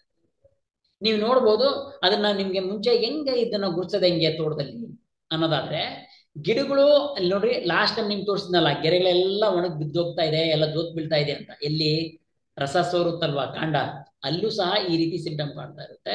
ಆಮೇಲೆ ಒಣಗಿರಂತಾವು ಮತ್ತೆ ಇದನ್ನ ನೋಡಿದ್ದೆ ಆದ್ರೆ ಇಲ್ಲೂ ಸಹ ಏನೇ ಬಡ್ರಾಟ್ ಬಂದಿರುತ್ತೆ, ಅಲ್ಲೂ ಸಹ ಈ ರೀತಿ ಒಣಗಿ ಕಾಣ್ತಾ ಇರುತ್ತೆ. ನಾವು ಈಗ ನೀವು ಏನ್ ಟ್ರೈನಿಂಗ್ ತಗೊಂಡ್ ಬಂದಿರ್ತೀರಿ, ನಮ್ಮ ಪ್ಲೇಸ್ ಇಲ್ಲಿ ಇಂಪಾರ್ಟೆಂಟ್ ಆಗುತ್ತೆ. ಏನಪ್ಪಾ ಅಂದ್ರೆ ಚಿಹ್ನೆ ನೋಡ್ಬಿಟ್ಟು ರೋಗ ಯಾವ್ದು ಅಂತ ಗುರ್ಸೋದಿದೆಯಲ್ಲ, ಬಹಳ ಇಂಪಾರ್ಟೆಂಟ್. ಸೊ ಅದನ್ನ ಕೆಳಗಡೆ ಹೋಗಿದ್ದೆ ಆದ್ರೆ ಇಲ್ಲಿನೂ ಸಹ ರಸ ಸೋರ್ತಾ ಇದೆ. ಈಗ ರಸ ಸೋರೋದು ಕಾಂಡ ರಸ ಸೋರದಲ್ಲೂ ಸೋರುತ್ತೆ, ಇಲ್ಲೂ ಸಹ ರಸ ಸೋರ್ತಾ ಇದೆ. ಸೊ ರಸ ಸೋರೋದು ನಮ್ಗೆ ಕಾಂಡ ರಸ ಸೋರೋದು ಕಾಂಡ ಸೋರುವ ರೋಗದಲ್ಲೂ ಕಾಣುತ್ತೆ, ಅಣಬೆ ರೋಗದಲ್ಲೂ ಸಹ ಕಾಣುತ್ತೆ. ಮತ್ತೆ ಹೆಂಗ್ ಗುರ್ಸೋದೀಗ ಅನ್ನೋದಾದ್ರೆ, ಎಲ್ಲಿ ಕಾಂಡ ರಸ ಸೋರುತ್ತೆ ಅಲ್ಲಿ ಬೋಲ್ ರೀಸನ್ ಅಂತ ಕರೀತಾರೆ. ಅಂದ್ರೆ ಹೆಚ್ಚು ಕಡಿಮೆ 1.5 ಇಂದ 2 ಮೀಟರ್ ಮಾತ್ರ ಮೇಲ್ಭಾಗಕ್ಕೆ ಹೋಗಲ್ಲ, ಅದು ಕೆಳಗೆ ಭಾಗಕ್ಕೆ ಮಾತ್ರ ರಸ ಸೋರುವಂಥದ್ದು ಕಾಣುತ್ತೆ. ಎಲ್ಲಿ ಯಾವ ರೋಗದಲ್ಲಿ? ಅಣಬೆ ರೋಗದಲ್ಲಿ. ತೀರ ಮೇಲಿಂದ ರಸ ಸೋರಿಸ್ತಾ ಇದೆ ಅಂದ್ರೆ ನಾನು ಕ್ರೂಡ್ ಆಗಿ ಹೇಳ್ತಾ ಇದ್ದೀನಿ, ರಫ್ ಆಗಿ ಹೇಳ್ತಾ ಇದ್ದೀನಿ. ಅಲ್ಲಿ ಏನಪ್ಪಾ ಅಂದ್ರೆ ಮೇಲ್ ಭಾಗದಲ್ಲಿನೂ ಸಹ ರಸ ಸೋರ್ತಾ ಇದೆ ಅಂದ್ರೆ ಅದು ಕಾಂಡ ರಸ ಸೋರೋದಿರುತ್ತೆ. ಕೆಳಭಾಗದಲ್ಲಿ 1.5 ಇಂದ 2 ಮೀಟರ್ ಅಥವಾ 3 ಅಡಿವರೆಗೂ ಸೋರ್ತಾ ಇದೆ, ಅಲ್ಲಿ ಮಾತ್ರ ಸೋರ್ತಾ ಇದೆ, ಮೇಲೆ ಸೋರ್ತಾ ಇಲ್ಲ ಅಂದ್ರೆ ಅದು ಆಲ್ಮೋಸ್ಟ್ ಅಣಬೆ ರೋಗ ಇರುತ್ತೆ. ಸೊ ಈ ರೀತಿಯಾಗಿರಂತ ನಾವು ಗುರುತಿಸ್ಲಿಕ್ಕೆ ಆಗುತ್ತೆ. ಆದ್ಮೇಲೆ ನೀವು ಅಲ್ಲಿ ಏನ್ ಮಾಡಿದ್ವಿ, ರಸ ಸೋರತ್ರ ನೋಡಿದ್ರೆ ರಸ ಸೋರಿ ಸೋರಿ ಸೋರಿ ಗಮ್ ರೀತಿ ಕಟ್ಕೊಂಡ್ಬಿಟ್ಟಿತ್ತು. ಇಲ್ಲಿ ಆ ರೀತಿ ಗಮ್ ಕೂರಲ್ಲ, ರಸ ಕಂಟಿನ್ಯೂಸ್ ಸೋರ್ತಾನೆ ಇರುತ್ತೆ. ಇದನ್ನ ಅಣಬೆ ರೋಗ ಅಂತ ಮಾಡ್ತೀವಿ. ಇದೆಲ್ಲದ್ರ ಜೊತೆಗೆ ಅದೇನ್ ಬಿಡಿ ಸರ್, ಸಿಂಪಲ್ ಆಗಿ ಅಣಬೆ ಕಾಣ್ತವೆ ಕೆಳಗಡೆ ಅಣಬೆ ರೋಗ ಬಂದಿದ್ರೆ ಅಂತ ಅನ್ನೋದಾದ್ರೆ, ಅಣಬೆ ಯಾವಾಗ ಬರುತ್ತಪ್ಪ ಅಂದ್ರೆ ಕ್ರಾಪ್ ಆಲ್ರೆಡಿ ICU ಹೋಗ್ಬಿಟ್ಟಿರುತ್ತೆ. ಅದನ್ನ ಬಳಸ್ಕೊಳಕ್ಕೆ, ಅದು ಉಳಿಸ್ಕೊಳಕ್ಕೆ ಕಷ್ಟ ಸಾಧ್ಯ ಇರುತ್ತೆ. ಸೊ ಹಾಗಾದಾಗ ಮಾತ್ರ ಅಣಬೆ ಕಾಣ್ತವೆ. ಅದಕ್ಕೋಸ್ಕರ ನಮ್ಮ ಕೆಲಸ ಏನಪ್ಪಾ ಅಂತಂದ್ರೆ, ರಸ ಸೋರ್ತಾ ಇದ್ರೆ, ಗಿಡಗಳು ಒಣಗೋಗ್ತಾ ಇದೆ, ಅದನ್ನು ನೋಡ್ಕೊಂಡಿದ್ದೆ ಆದ್ರನ್ನ ಅದಕ್ಕೆ ಸಂಪೂರ್ಣ ಹತೋಟಿ ಕೊಟ್ಟಿದ್ದೆ ಆದ್ರೆ ನಾವು ಗಿಂತ ಬೆಳೆಗಳನ್ನ ಕಾಪಾಡ್ಕೋಬಹುದು. ಎಲ್ಲಿ ಆಲ್ರೆಡಿ ಮೈಶೀಲಿಯಾ ಅಂದ್ರೆ ಬ್ರಾಕೆಟ್ಸ್ ಅಂತ ಕರೀತವೆ, ಅಣಬೆ ಬೆಳ್ಕೊಂಡಿರ್ತವೆ, ಅಂತ ರೋಗಗಳನ್ನ ಉಳಿಸ್ಕೊಳ್ಳೋದು, ಅಂತ ಗಿಡಗಳನ್ನ ಉಳಿಸ್ಕೊಳ್ಳೋದು ತುಂಬಾ ಕಷ್ಟ ಸಾಧ್ಯ. ಯಾಕೆ ಸರ್ ಅದು ಕಷ್ಟ ಸಾಧ್ಯ ಅನ್ನೋದಾದ್ರೆ, ನಾವೆಲ್ಲ ನೋಡಿರ್ತೀವಿ ಅಣಬೆಗಳು, ನಾವೆಲ್ಲಿ ನೋಡ್ತೀವಲ್ರಿ, ತಿಪ್ಪೆಗಳು ನೋಡ್ತೀವಿ, ಅಥವಾ ಕೊಳ್ತೋಗಿರೋಂಥ ಮರದಿನ್ನೆಗಳಲ್ಲಿ ನೋಡ್ತೀವಿ, ಚಪ್ರದ ಎಲ್ಲಿ ಚಪ್ರ ಕೊಳ್ತೋಗಿರುತ್ತೆ ಅದ್ರ ಮೇಲೆ ನೋಡ್ತೀವಿ ಅಲ್ವಾ. ಎಲ್ಲಿ ಆಲ್ರೆಡಿ ಕೊಳ್ತೋಗ್ಬಿಟ್ಟಿರುತ್ತೆ ಅಲ್ಲಿ ಮಾತ್ರ ಅಣಬೆಗಳನ್ನ ನಾವು ನೋಡೋಕ್ ಚಾನ್ಸಸ್ ಇದೆ. ಹಾಗಾಗಿ ಎಲ್ಲಿ ರೋಗ ಇರುತ್ತೆ ಅಲ್ಲಿ ಆಲ್ರೆಡಿ ಒಳಗಡೆ ಈ ಗಿಡಗಳು ಸಂಪೂರ್ಣ ಕೊಳ್ತೋಗಿರ್ತವೆ, ಹಾಗಾಗಿ ಅಣಬೆಗಳು ಬರ್ಲಿಕ್ಕೆ ಚಾನ್ಸಸ್ ಇದೆ. ಅಂತ ಗಿಡಗಳನ್ನ ನಾವು ಹತೋಟಿ ಮಾಡೋದು, ಹಿಡ್ಕೊಳೋದು, ಹತೋಟಿ ಮಾಡಿ ಅದನ್ನ ಮ್ಯಾನೇಜ್ ಮಾಡೋದು ತುಂಬಾ ಕಷ್ಟ ಸಾಧ್ಯ ಆಗುತ್ತೆ. ಸೊ ಹಾಗಾಗಿ ಇದನ್ನ ಹತೋಟಿ ಕ್ರಮ ಹೆಂಗೆ, ಬಹಳ ಬಹಳ ವೆರಿ ಇಂಪಾರ್ಟೆಂಟ್ ಮೆಥಡ್ ಇದು. ಏನಪ್ಪಾ ಅಂತಂದ್ರೆ, ಎಲ್ಲರೂ ಸಹ ನಾವೇನು ಕೃಷಿ ಮೇಳ ಮಾಡ್ತೀವಲ್ಲ, ಎಲ್ಲಾ ಕಡೆ ಮೇಜರ್ ಇಶ್ಯೂ ನಮಗೆ ತುಮಕೂರಿಂದ ಹೇಳೋದೇನಪ್ಪಾ ಅಂತಂದ್ರೆ ಅಣಬೆ ರೋಗದ ಮ್ಯಾನೇಜ್ಮೆಂಟ್. ಸೊ ಹಾಗಾಗಿ ಇದನ್ನ ಕೂಲಂಶವಾಗಿ ಸಮಗ್ರ ರೋಗ ಹತೋಟಿ ಕಾರ್ಯಕ್ರಮ ಹೆಂಗ್ ಮಾಡಬೇಕು ಅನ್ನೋದನ್ನ ನಾನು ಹೇಳಿದೀನಿ. ರೋಗ ತೀವ್ರತೆಯಿಂದ ಬೆಳುತ್ತಿರುವಂತ ಈಗ ಏನು ಗಿಡಗಳು ಇರ್ತವೆ ಅದನ್ನ ಐಡೆಂಟಿಫೈ ಮಾಡಬೇಕು. ಅಲ್ಲಿ 1.5 ಇಂದ 2 ಅಡಿ ಸುತ್ತ ನಾವು ಒಂದು ಟ್ರಂಚ್ ಹಾಕ್ಬೇಕು. ಯಾಕೆ ಇದನ್ನ ಹಾಕ್ತಾ ಇದೀವಪ್ಪ ಅಂತಂದ್ರೆ, ಈ ಗಿಡದಲ್ಲಿರೋಂಥ ರೋಗ ಇನ್ನೊಂದು ಪಕ್ಕದ ಗಿಡಕ್ಕೆ ಹರಡದರೆ ಇರಲಿ ಅನ್ನೋದಕ್ಕೆ ನಾವು ಇದನ್ನ 1.5 ಇಂದ 2 ಅಡಿಯಷ್ಟು ಅಗಲಕ್ಕೆ ನಾವು ಟ್ರಂಚ್ ಹಾಕ್ತೀವಿ. ಯಾಕೆ ಸರ್ ಅಷ್ಟೇ ಟ್ರಂಚ್ ಹಾಕ್ತೀವಿ ಆಮೇಲೆ ಹೋಗಲ್ವಾ ಅನ್ನೋದಾದ್ರೆ, ನಾನು ಮುಂಚೆನೆ ಹೇಳಿದೆ, ಅಡಿಕೆ ಮತ್ತು ತೆಂಗಲ್ಲಿ ಏನಾಗುತ್ತಪ್ಪ ಅಂದ್ರೆ 1.5 ಇಂದ 2 ಅಡಿ ಮಾತ್ರ ರಸ ಹೀರ ಅಂತವು ಗಿಡಗಳು ರೋಗ ಇದೇನೋ ಬೇರೆ ಹೋಗುತ್ತೆ. ಇನ್ನ ಬೇರೆ ಬೇರೆ ಎಲ್ಲ ಕೆಳಗಡೆ ಕಾಂಡದ ಕೆಳಭಾಗದ ಇರ್ತವೆ, ಅದನ್ನ ಆಂಕರಿಂಗ್ ಗೂಡ್ಸ್ ಅಂತ ಕರಿತೇವೆ, ಸಪೋರ್ಟಿಂಗ್ ಗೂಡ್ಸ್ ಅಂತ ಕರಿತೇವೆ. ಅದನ್ನ ಹಿಡಿದಿಟ್ಕೊಳ್ಳಿಕ್ಕೆ ನಿಲ್ಸ ಅಂತ ಗಿಡಗಳು ನಿಲ್ಸಕ ಅಂತ ಕಾರ್ಯಕ್ರಮ ಅದು ಮಾಡ್ತಾ ಇರ್ತವೆ. ಸೊ ಹಾಗಾಗಿ ಇದನ್ನ ಸುತ್ತ 1.5 ಇಂದ 2 ಅಡಿ ಅಥವಾ 2.5 ಇಂದ 3 ಅಡಿ ಅಷ್ಟು ಇದು, ಅಥವಾ ಮೀಟರ್ ನಿಮ್ಗೆ ಹೆಂಗೆ ಮೀಟರ್ ನೀವು ಸ್ಪೇಸಿಂಗ್ ಕೊಟ್ಟಿರ್ತೀವಿ ಹಂಗೆ ಮಾಡಬೇಕು. 2.5 ಇಂದ 3 ಅಡಿ ಆದ್ರೆ ಅದನ್ನ ಅಡಿಕೆಲ್ ಮಾಡಬೇಕು, 2.5 ಇಂದ 3 ಮೀಟರ್ ಆದ್ರೆ ತೆಂಗಲ್ಲಿ ಮಾಡ್ಕೋಬೇಕಾಗುತ್ತೆ. ಸೊ ಹಂಗಾದ್ರೆ ಅಂತ ಸ್ಪೇಸಿಂಗ್ ಮಾಡಾದ ನಂತರ ಅದಕ್ಕೆ ನಾವು ರೋಗ ಪೀಡಿತ ಗಿಡದಿಂದ ಇನ್ನೊಂದು ಗಿಡಕ್ಕೆ ನೀರು ಹೋಗದಾಗೆ ಇರಲಿ ಅನ್ನೋದಕ್ಕೆ ನಾವು ಮ್ಯಾನೇಜ್ ಮಾಡ್ತೀವಿ. ಎಲ್ಲಿ ಡ್ರಿಪ್ ಮೆಥಡ್ ಆಫ್ ಇರಿಗೇಷನ್ ಇರುತ್ತೆ ಅಲ್ಲಿನೂ ಸಹ ನಾವು ಕೇರ್ಫುಲ್ ಆಗಿ ಉಪಯೋಗಿಸ್ಕೋಬೇಕು. ಡ್ರಿಪ್ಪಿನ ನೀರು ಜಾಸ್ತಿ ಕಟ್ಟಿ ಅದನ್ನ ರೋಗ ಪೀಡಿತ ಗಿಡದಿಂದ ಇನ್ನೊಂದು ಗಿಡಕ್ಕೆ ನೀರು ಹರಿಬಾರ್ದು. ಸರ್ ರೋಗ ಬಂದ್ಬಿಟ್ಟಿದೆ, ನಾವಿದನ್ನ ಏನೋ ಬೇಸಿನ ಪದ್ಧತಿಯಲ್ಲಿ ಅಥವಾ ನೀರು ಆಯಸ ಪದ್ಧತಿಯಲ್ಲಿ ಕೊಡ್ತೀವಿ ಅಂದ್ರೆ ದಯಮಾಡಿ ಅದನ್ನ ನಿಲ್ಲಿಸ್ಬಿಟ್ಟು ಡ್ರಿಪ್ ಏನ್ ಹಾಕ್ಸಿ. ಇಲ್ಲಾಂದ್ರೆ ಪ್ರತಿ ಗಿಡಕ್ಕೆ ಒಂದ್ ಕಡೆಯಿಂದ ಇನ್ನೊಂದು ಕಡೆಗೆ ರಸ ಸೋರಿರುತ್ತಲ್ವಾ, ಅದರಲ್ಲಿ ಶಿಲೀಂಧ್ರದ ಅಣುಗಳು ಇರ್ತವೆ, ಆ ಅಣುಗಳು ಪ್ರತಿ ಗಿಡಕ್ಕೆ ಹರಡ್ಬಿಟ್ಟು ರೋಗನ ಜಾಸ್ತಿ ಉಲ್ಬಣಗೊಳ್ಳುತ್ತೆ. ಹಾಗಾಗಿ ಅದನ್ನ ಟ್ರಂಚ್ ಮಾಡಿಸಿ ಆ ನೀರನ್ನ ಒಂದ್ ಕಡೆಯಿಂದ ಇನ್ನೊಂದ್ ಕಡೆ ಹರಡನ್ನ ನಿಲ್ಲಿಸ್ಬೇಕು. ನಂತರ ಆಮೇಲೆ ಡ್ರಿಪ್ ಇರಿಗೇಷನ್ ಮಾಡೋದ್ರಿಂದ ಸಂಪೂರ್ಣವಾಗಿ ರೋಗನ ಸ್ವಲ್ಪ ನಾವು ಹತೋಟಿ ಮಾಡ್ಕೋಬಹುದು. ಹಂಗಾದ್ರೆ ಇನ್ನೊಂದು ಪದ್ಧತಿ ಏನಪ್ಪಾ ಅಂದ್ರೆ, ನಾವು 50 ಗ್ರಾಮು ಟ್ರೈಕೋಡರ್ಮಾ ಹಾರ್ಜೋನ್ ಆಗಿರ್ಬೋದು, ದಿವರ್ಡೆ ಆಗಿರ್ಬೋದು, 5 kg ಬೇವಿನ ಹಿಂಡಿ ಜೊತೆಗೆ ಮಿಶ್ರಣ ಮಾಡ್ಬಿಟ್ಟು ಪ್ರತಿ ಗಿಡದ ಬುಡಕ್ಕೆ ಹಾಕ್ತಾ ಹೋಗ್ಬೇಕು. ಇದರಿಂದ ಏನಾಗುತ್ತಪ್ಪ ಅಂದ್ರೆ, ಶಿಲೀಂಧ್ರ ಏನ್ ಸೇರ್ಕೊಂಡಿರುತ್ತೆ ಅಂದ್ರೆ ಗ್ಯಾನೋಡರ್ಮ್ ಲುಸಿಡಿಯಮ್, ಆ ಒಂದು ಶಿಲೀಂಧ್ರನ ಇದು ಟ್ರೈಕೋಡರ್ಮಾ ಹಾರ್ಜಿಯಾನಮ್ ಸಂಪೂರ್ಣವಾಗಿ ನಾಶ ಮಾಡೋಂಥ ಶಕ್ತಿ ಹೊಂದ್ಕೊಂಡಿರುತ್ತೆ. ಹಾಗಾಗಿ ಕ್ರಮೇಣವಾಗಿ ಪ್ರತಿ ವರ್ಷಕ್ಕೊಂದ್ಸರಿ ಅಥವಾ ಪ್ರತಿ 6 ತಿಂಗಳಿಗೊಂದ್ಸರಿ ವಾತಾವರಣ ನೋಡ್ಕೊಂಡು ಟ್ರೈಕೋಡರ್ಮನ ಭೂಮಿಗೆ ಹಾಕ್ತಾ ಇದ್ದಿದ್ದೆ ಅಂದ್ರೆ ಇಂತಹ ಹಾನಿಕಾರಕ ಶಿಲೀಂಧ್ರಗಳನ್ನ ನಾವು ಸಂಪೂರ್ಣ ಹತೋಟಿ ಮಾಡ್ತೀವಿ. ಅದಲ್ದೇನೆ ಇವನು ಉದಾಹರಣೆಗೆ ಶಿಫಾರಸು ಮಾಡಿರೋಂಥ ರಸಗೊಬ್ಬರಗಳು ಮತ್ತೆ ಕೊಟ್ಟಗೊಬ್ಬರಗಳನ್ನ ವರ್ಷಕ್ಕೆ 2 ಬಾರಿ ಸ್ಪ್ಲಿಟ್ ಡೋಸ್ ಅಲ್ಲಿ, ಅಂದ್ರೆ 2 ಸ್ಪ್ಲಿಟ್ ಡೋಸ್ ಅಲ್ಲಿ ನಾವು ಅದನ್ನ ಕೊಡ್ಬೇಕಾಗುತ್ತೆ.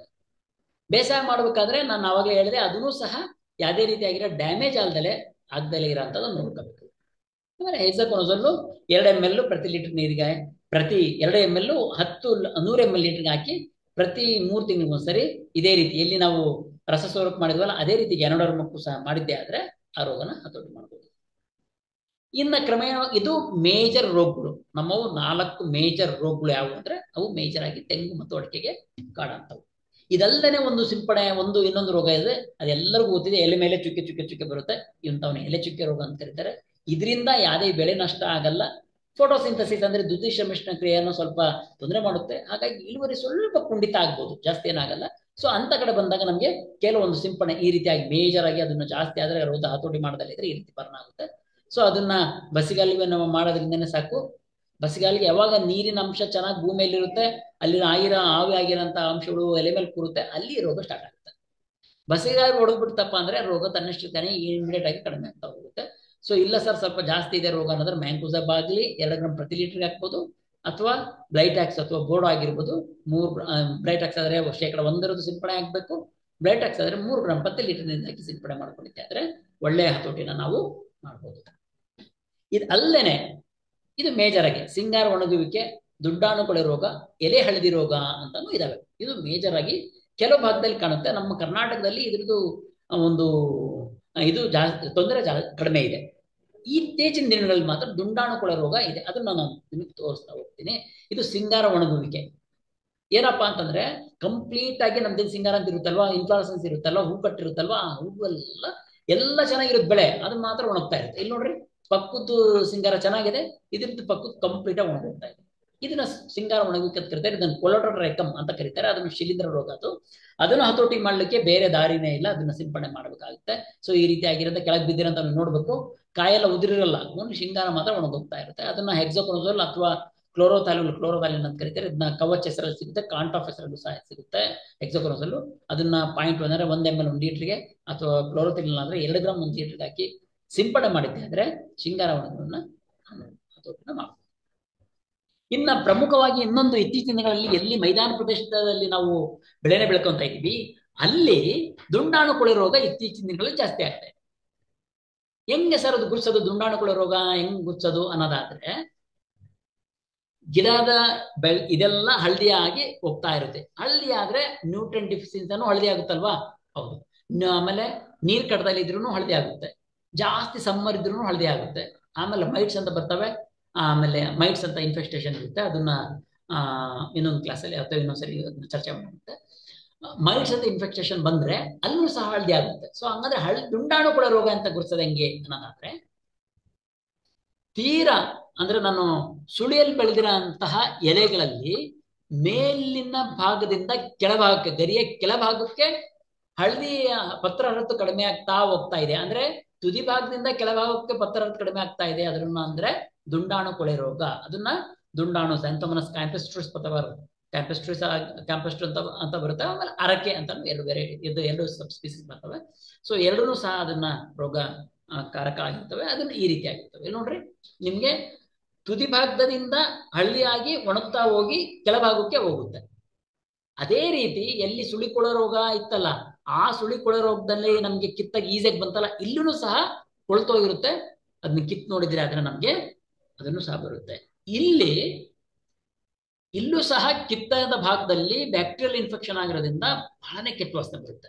ಸುಳಿಕೊಳೆ ರೋಗ ಅಲ್ಲಿ ಕೊಳ್ತಿರೋಂಥ ವಾಸನೆ ಬರುತ್ತೆ, ಇಲ್ಲಿ ಕೆಟ್ಟ ದುರ್ನಾತ ಒಯ್ತಾ ಇರುತ್ತೆ. ಅಂದ್ರೆ ಅದು ಬ್ಯಾಕ್ಟೀರಿಯಲ್ ಇನ್ಫೆಕ್ಷನ್ ಆಗಿರುತ್ತೆ. ಸೊ ಇಂಥವನು ಸಹ ನಾವು ಚಿಹ್ನೆ ನೋಡಿ ಗುರುತಿಸಬೇಕು. ಇಲ್ಲಿ ನೋಡ್ಬೋದು, ನೀವು ಕ್ಲೀನ್ ಆಗಿ ತೋರಿಸ್ತಿದೀನಿ. ಇದೆಲ್ಲ ಚೆನ್ನಾಗಿದೆ, ಅಂದ್ರೆ ಗರಿಗಳೆಲ್ಲ ಚೆನ್ನಾಗಿತ್ತು. ಸೆಂಟ್ರಲ್ ಶೂಟ್ ನಾವು ನೋಡಕ್ ಹೋದಾಗ ಕೆಳಭಾಗವರೆಗೂ ಇದು ಇನ್ಫೆಕ್ಷನ್. ಇಲ್ಲಿ ನೋಡಿ, ಈ ಇನ್ಫೆಕ್ಷನ್ ಹೆಂಗಿದೆ. ಸೆಂಟ್ರಲ್ ಶೂಟ್ ಕಂಪ್ಲೀಟ್ ಆಗಿ ಕೊಳೆದ್ಬಿಟ್ಟು ಅಂಟಿನ ದ್ರಾವಣ ಇರುತ್ತೆ. ಸೊ ಅದನ್ನ ನಾವು ದುಂಡಾಣುಕೊಳೆ ರೋಗ ಅಂತ ಕರಿತೀವಿ. ಎಲ್ಲಿ ದುಂಡಾಣುಕೊಳೆ ರೋಗ ಜಾಸ್ತಿ ಆಗ್ತಾ ಇದೆ ಅಂದ್ರೆ ಮೈದಾನ ಪ್ರದೇಶದಲ್ಲಿ ಎಲ್ಲಿ ಅಡಿಕೆ ಜಾಸ್ತಿ ಆಗ್ತಾ ಇದೆ ಅಂತ ಪ್ರದೇಶ ಜಾಸ್ತಿ. ಸೊ ಅಲ್ಲೇ ಯಾಕೆ ಜಾಸ್ತಿ ಆಗ್ತಾ ಇದೆ ಸರ್ ಅನ್ನೋದಾದ್ರೆ, ಅಲ್ಲಿನ ಆಂದ್ರತೆ ಅಂದ್ರೆ ಹ್ಯೂಮಿಡಿಟಿ ಮತ್ತೆ ಟೆಂಪರೇಚರ್ ಪ್ರಮಾಣದಲ್ಲಿ ಈ ಬ್ಯಾಕ್ಟೀರಿಯಲ್ ಮಲ್ಟಿಪ್ಲಿಕೇಶನ್ ಜಾಸ್ತಿ ಆಗುತ್ತೆ. ಅಂದ್ರೆ ದುಂಡಾಣುಗಳ ಒಂದು ಸಂಖ್ಯೆ ಜಾಸ್ತಿ ಆಗ್ತಾ ಹೋಗುತ್ತೆ, ರೋಗದ ತೀವ್ರತೆನೂ ಜಾಸ್ತಿ ಆಗ್ತಾ ಹೋಗುತ್ತೆ. ಹೀಗಾಗಿ ಇದನ್ನ ನೋಡ್ಬೋದು. ಇದು ಸಮಗ್ರವಾಗಿ ನಿರ್ವಹಣೆನ ಮಾಡ್ಲಿಕ್ಕೆ ಹೆಂಗೆ ಮಾಡ್ಬೋದು ಅನ್ನೋದಕ್ಕೆ ಸಹ ಹೇಳಿದೀನಿ. ಅದನ್ನ ನಿಮ್ಗೆ ಸ್ಲೈಡ್ಸ್ ನಿಮ್ಗೆ ಶೇರ್ ಮಾಡಿರ್ತೀನಿ, ಅದನ್ನ ನೀವು ಸಂಪೂರ್ಣ ನೋಡ್ಕೊಳ್ರಿ. ಇಲ್ಲಿ ಏನಪ್ಪಾ ಅಂತಂದ್ರೆ, ಪ್ರಾರಂಭಿಕ ಹಂತದಲ್ಲಿ ಸ್ವಚ್ಛ ಮಾಡಬೇಕು. ನಾನು ಅವಾಗ ಹೇಳಿದ್ನಲ್ಲ ಸುಳಿಕೊಳೆ ರೋಗನ, ಅದೇ ರೀತಿ ಇಲ್ಲಿನೂ ಸ್ವಚ್ಛ ಮಾಡಬೇಕು. ಪ್ಲಾಸ್ಟಿಕ್ ನ ಕವರ್ ಮಾಡಬೇಕು, ಯಾಕಂದ್ರೆ ಬೇರೆ ನೀರಾಗಿರ್ಬಾರ್ದು. ಆಮೇಲೆ ಅಲ್ಲಿ ನಾನು ಏನ್ ಮಾಡಿದೆ, ಬೋಡೋ ಪೇಸ್ಟ್ ನ ಸುಳಿಕೊಳೆ ರೋಗದಲ್ಲಿ ಏನ್ ನಾವು ಚರ್ಚೆ ಮಾಡಿದ್ವಪ್ಪ ಅಂದ್ರೆ, ಬೋಡೋ ಮಿಕ್ಸರ್ ಹಾಕ್ಬಿಟ್ಟು ಚೊಂಬಲ್ಲಿ ಹಿಂಗೆ ಒಂದು ನೀರ್, ನಾನು ಹೇಳಿದೆ ಉದಾಹರಣೆ ಹೆಂಗಿದ್ದಪ್ಪ ಅಂತಂದ್ರೆ, ಹಾಲಲ್ಲಿ ಇರೋಂಥ ಚಂಬನ ನಾವು ನೀರ್ ಹಾಕ್ತಾ ಹೋದ್ರೆ ಕ್ರಮೇಣ ಒಂದು ಸ್ಟೇಜ್ಗೆ ಎಲ್ಲ ನೀರಾಗಿ ನಿಂತ್ಕೊಂಡಿರ್ತಾರೆ. ಅದೇ ರೀತಿ ಇಲ್ಲಿನೂ ಸಹ ಕ್ಲೀನ್ ಮಾಡ್ಬೇಕಾಗುತ್ತೆ. ಇಲ್ಲಿ ಕ್ಲೀನ್ ಮಾಡ್ಬೇಕಾದ್ರೆ ಬೋರ್ಡ್ ಹಾಕಿ ಕ್ಲೀನ್ ಮಾಡ್ಬೋದು, ಅಥವಾ ಸ್ಟೆಪ್ಟೊಮೈಸಿನ್ ಸಲ್ಫೇಟ್ ಅಥವಾ ಸ್ಟೆಪ್ಟೋಸೈಕ್ಲಿನ್ ಅಂತ ಮೇನ್ ಸಿಗುತ್ತೆ, ಅದನ್ನ 1/2 ಗ್ರಾಮು, ಕಾಪರ್ ಆಕ್ಸಿಕ್ಲೈಡ್ 3 ಗ್ರಾಮ್ ನೀರಿಗೆ ಕಲಿಸ್ಬಿಟ್ಟು ಅದೇ ರೀತಿ ಒಯ್ದ್ಬಿಟ್ಟು ಅದನ್ನ ಅನುಸಾರವಾಗಿ ಅದನ್ನ ನಾವು ಮ್ಯಾನೇಜ್ ಮಾಡಿ ನೋಡ್ಕೋಬೇಕಾಗುತ್ತೆ. ಸೊ ಅದು ಸುಳಿಕೊಳೆ ರೋಗ, ದುಂಡಾಣು ಸುಂಡಾಣು ಸೊರಗು ರೋಗ ಅಂತ, ದುಂಡಾಣು ಕೊಳೆ ರೋಗ ಅಂತ ಕರಿತಾ ಇದೀವಿ. ಸೊ ಇನ್ನು ಹಳದಿ ಬಣ್ಣಕ್ಕೆ ಇನ್ನೂ ಕೆಲವು ರೋಗ ಬರ್ತವೆ, ಅದನ್ನ ಎಳೆ ಹಳದಿ ರೋಗ ಅಂತ ಕರಿತೀವಿ. ಇದು ನಂಜು ರೋಗಕ್ಕೆ ಸಂಬಂಧಪಟ್ಟಂತ ರೋಗ. ಮತ್ತೆ ಇದನ್ನ ಹೆಂಗ್ ಸರ್ ಗುರುಸೋದು? ಇಲ್ಲೂ ಸಹ ಹಳದಿ ಮೇಲಿಂದ ಬಂದಿದೆ, ಕೆಳಗಡೆ ಭಾಗಕ್ಕೆ ಹೋಗ್ತಾ ಇದೆ ಅನ್ನೋದಾದ್ರೆ, ಇಲ್ಲಿ ಬಂದಿರೋಂಥ ರೋಗದಲ್ಲಿ ನಾವಿಲ್ಲೇನು ದುಂಡಾಣು ರೋಗದಲ್ಲಿ ಸುಳಿ ಕೊಳ್ತೋಗುತ್ತಲ್ಲ, ಆದ್ರೆ ಎಲೆ ಹಳದಿ ರೋಗದಲ್ಲಿ ಹಂಗೆ ಸುಳಿ ಕೊಳ್ತೋಗಲ್ಲ, ಹಳದಿ ಆಗಕ್ ಮಾತ್ರ ನಿಂತ್ಕೊಂತವೆ. ಅಂದ್ರೆ ಮೇಲಿಂದ ಹಳದಿ ಆಗಿ ಬುಡಕ್ ಹೋಗ್ತಾ ಇರುತ್ತೆ. ಹಳದಿ ಒಂದು ಕಂಡೀಷನ್ ಅಂದ್ರೆ ಕ್ಲೋರೋಫ್ಲೋರ್ ಅಥವಾ ಏನ್ ಪತ್ರ ಹರಿತ್ತು ಕಡಿಮೆ ಆಗ್ತಾ ಹೋಗ್ತಾ ಇರುತ್ತೆ, ಆದ್ರೆ ಸೆಂಟ್ರಲ್ ಶೂಟ್ ಗಟ್ಟಿಯಾಗಿ ನಿಂತಿರುತ್ತೆ, ಅಂದ್ರೆ ಒಳಗಡೆ ಕೊಳ್ತೋಗಿರಲ್ಲ. ಇಂಥವನ್ನ ಎಲೆ ಹಳದಿ ರೋಗ ಅಂತ ಕರಿತೀವಿ. ಸರ್ ಹಳದಿ ಆಗೋದು ನ್ಯೂಟ್ರಿಯನ್ ಡಿಫಿಷಿಯನ್ಸಿಯಿಂದನೂ ಆಗುತ್ತಲ್ಲ ಸರ್ ಅನ್ನೋದಾದ್ರೆ, ಇದು ನೋಡಿ ಹಳದಿ ರೋಗ, ಅದು ಎಲೆ ಹಳದಿರಿಗೆ ಭೂಮಿ ಇದು ಕಾಣ್ತಾ ಇರೋದು ನೋಡಿ, ಎಲ್ಲ ತುದಿಯಿಂದ ಗರಿಷ್ಠವಾಗಿ ಹಳದಿಯನ್ನ ಮಾಡ್ತಾ ಇರ್ತೀವಿ. ಸೊ ಅದನ್ನ ಗರಿಗಳಿಗೆ ಶಿಫಾರ್ ಮಾಡೋದು, ರಸಗೊಬ್ಬರ ಕೊಡಬೇಕು. ಇಲ್ಲಿ ಸಿಂಪಣೆಗೆ ಇದನ್ನ ಫೈಟೋಪ್ಲಾಸ್ಮಾ ಅನ್ನೋ ಒಂದು ನಂಜಾಣುವಿಂದ ಒಂದು ಬರ್ತಾ ಇರುತ್ತೆ. ಸೊ ಇದರಲ್ಲಿ ಟೆಟ್ರಾಸೈಕ್ಲಿನ್ 0.5 ಗ್ರಾಮ್ ಪ್ರತಿ ಲೀಟರ್ ನೀರಿಗೆ ಹಾಕಿ ರೋಗ ಕಂಡ ತಕ್ಷಣ ನಾವು ಸಿಂಪಡಣೆ ಮಾಡಿದ್ದೆ ಅಂದ್ರೆ ಈ ರೋಗನೂ ಸಹ ಹತೋಟಿ ಮಾಡ್ಕೋಬಹುದು. ಸೊ ಹೀಗಾಗಿ ಇಲ್ಲಿವರೆಗೆ ನನಗೆ ಅನುಮಾನ ಕೊಟ್ಟಿರಂತಹ ಸಮಿತಿಯ ಒಂದು ಎಲ್ಲ ಸಿಬ್ಬಂದಿ ಮತ್ತು ವಿಶ್ವವಿದ್ಯಾಲಯಕ್ಕೆ ನನ್ನ ಒಂದು ಈ ಧನ್ಯವಾದವನ್ನು ತಿಳಿಸಿ, ಇಲ್ಲಿ ಬಂದಿರಂತ ಎಲ್ಲ ನನ್ನ ಶಿಬಿರಾರ್ಥಿಗಳಿಗೆ ನನ್ನ ಧನ್ಯವಾದವನ್ನು ತಿಳಿಸಿ ಎರಡು ಮಾತನ್ನು ಮುಗಿಸ್ತೀನಿ. ಇದಲ್ಲದೆ ಇಲ್ಲಿ ನಿಮಗೆ ಇಲ್ಲಿ ವಿಷಯಕ್ಕೆ ಈ ಒಂದು ತರಬೇತಿ ಕಾರ್ಯಕ್ರಮದಲ್ಲಿ ಹಮ್ಮಿಕೊಂಡ್ರೆ ಎಲ್ಲರಿಗೂ ನಾನು ಏನಪ್ಪಾ ಒಂದು ಆಶೀರ್ವಾದ ಬಯಸ್ತೇನೆ. ಏನಪ್ಪಾ ಅಂತಂದ್ರೆ, ನೀವ್ ಏನಾದ್ರು ತೊಂದರೆ ಇದೆ ಅಂದ್ರೆ ಈಗಿನ ಒಂದು ಡಿಸ್ಕಷನ್ ಪಾರ್ಟಲ್ಲಿ ಕೇಳಬಹುದು. ಅದಲ್ಲದೆ ಇದ್ರೆ ನನ್ನ ನಂಬರ್ನ ಗಾಂಧಿಯವರು ನಿಮ್ಗೆಲ್ಲ ಶೇರ್ ಮಾಡ್ತಾರೆ. ಸೊ ಅದನ್ನ ನೀವು ಚರ್ಚೆ ಮಾಡಿ ನಂತರ ವಾಟ್ಸಪ್ ಅಲ್ಲಿ ಬೇಕಿ ಮೆಸೇಜ್ ಹಾಕಿ ನನ್ನ ಹತ್ರ ಮಾಹಿತಿನ ತಿಳ್ಕೊಬೋದು ಅಂತ ಹೇಳಿ ಸಮಿತಿಯಲ್ಲಿರುವಂತ ಎಲ್ಲ ನಾರಾಯಣ ರೆಡ್ಡಿ ಸರ್ ಅವರದ್ದು ಗಾಂಧಿಯವರೆಗೂ ನನ್ನ ಧನ್ಯವಾದ ತಿಳಿಸಿ ಈ ಒಂದು ತರಬೇತಿ ಕಾರ್ಯಕ್ರಮ ಇಲ್ಲಿಗೆ ಅಂತ ಹೇಳ್ತೀನಿ. ನಮಸ್ಕಾರ.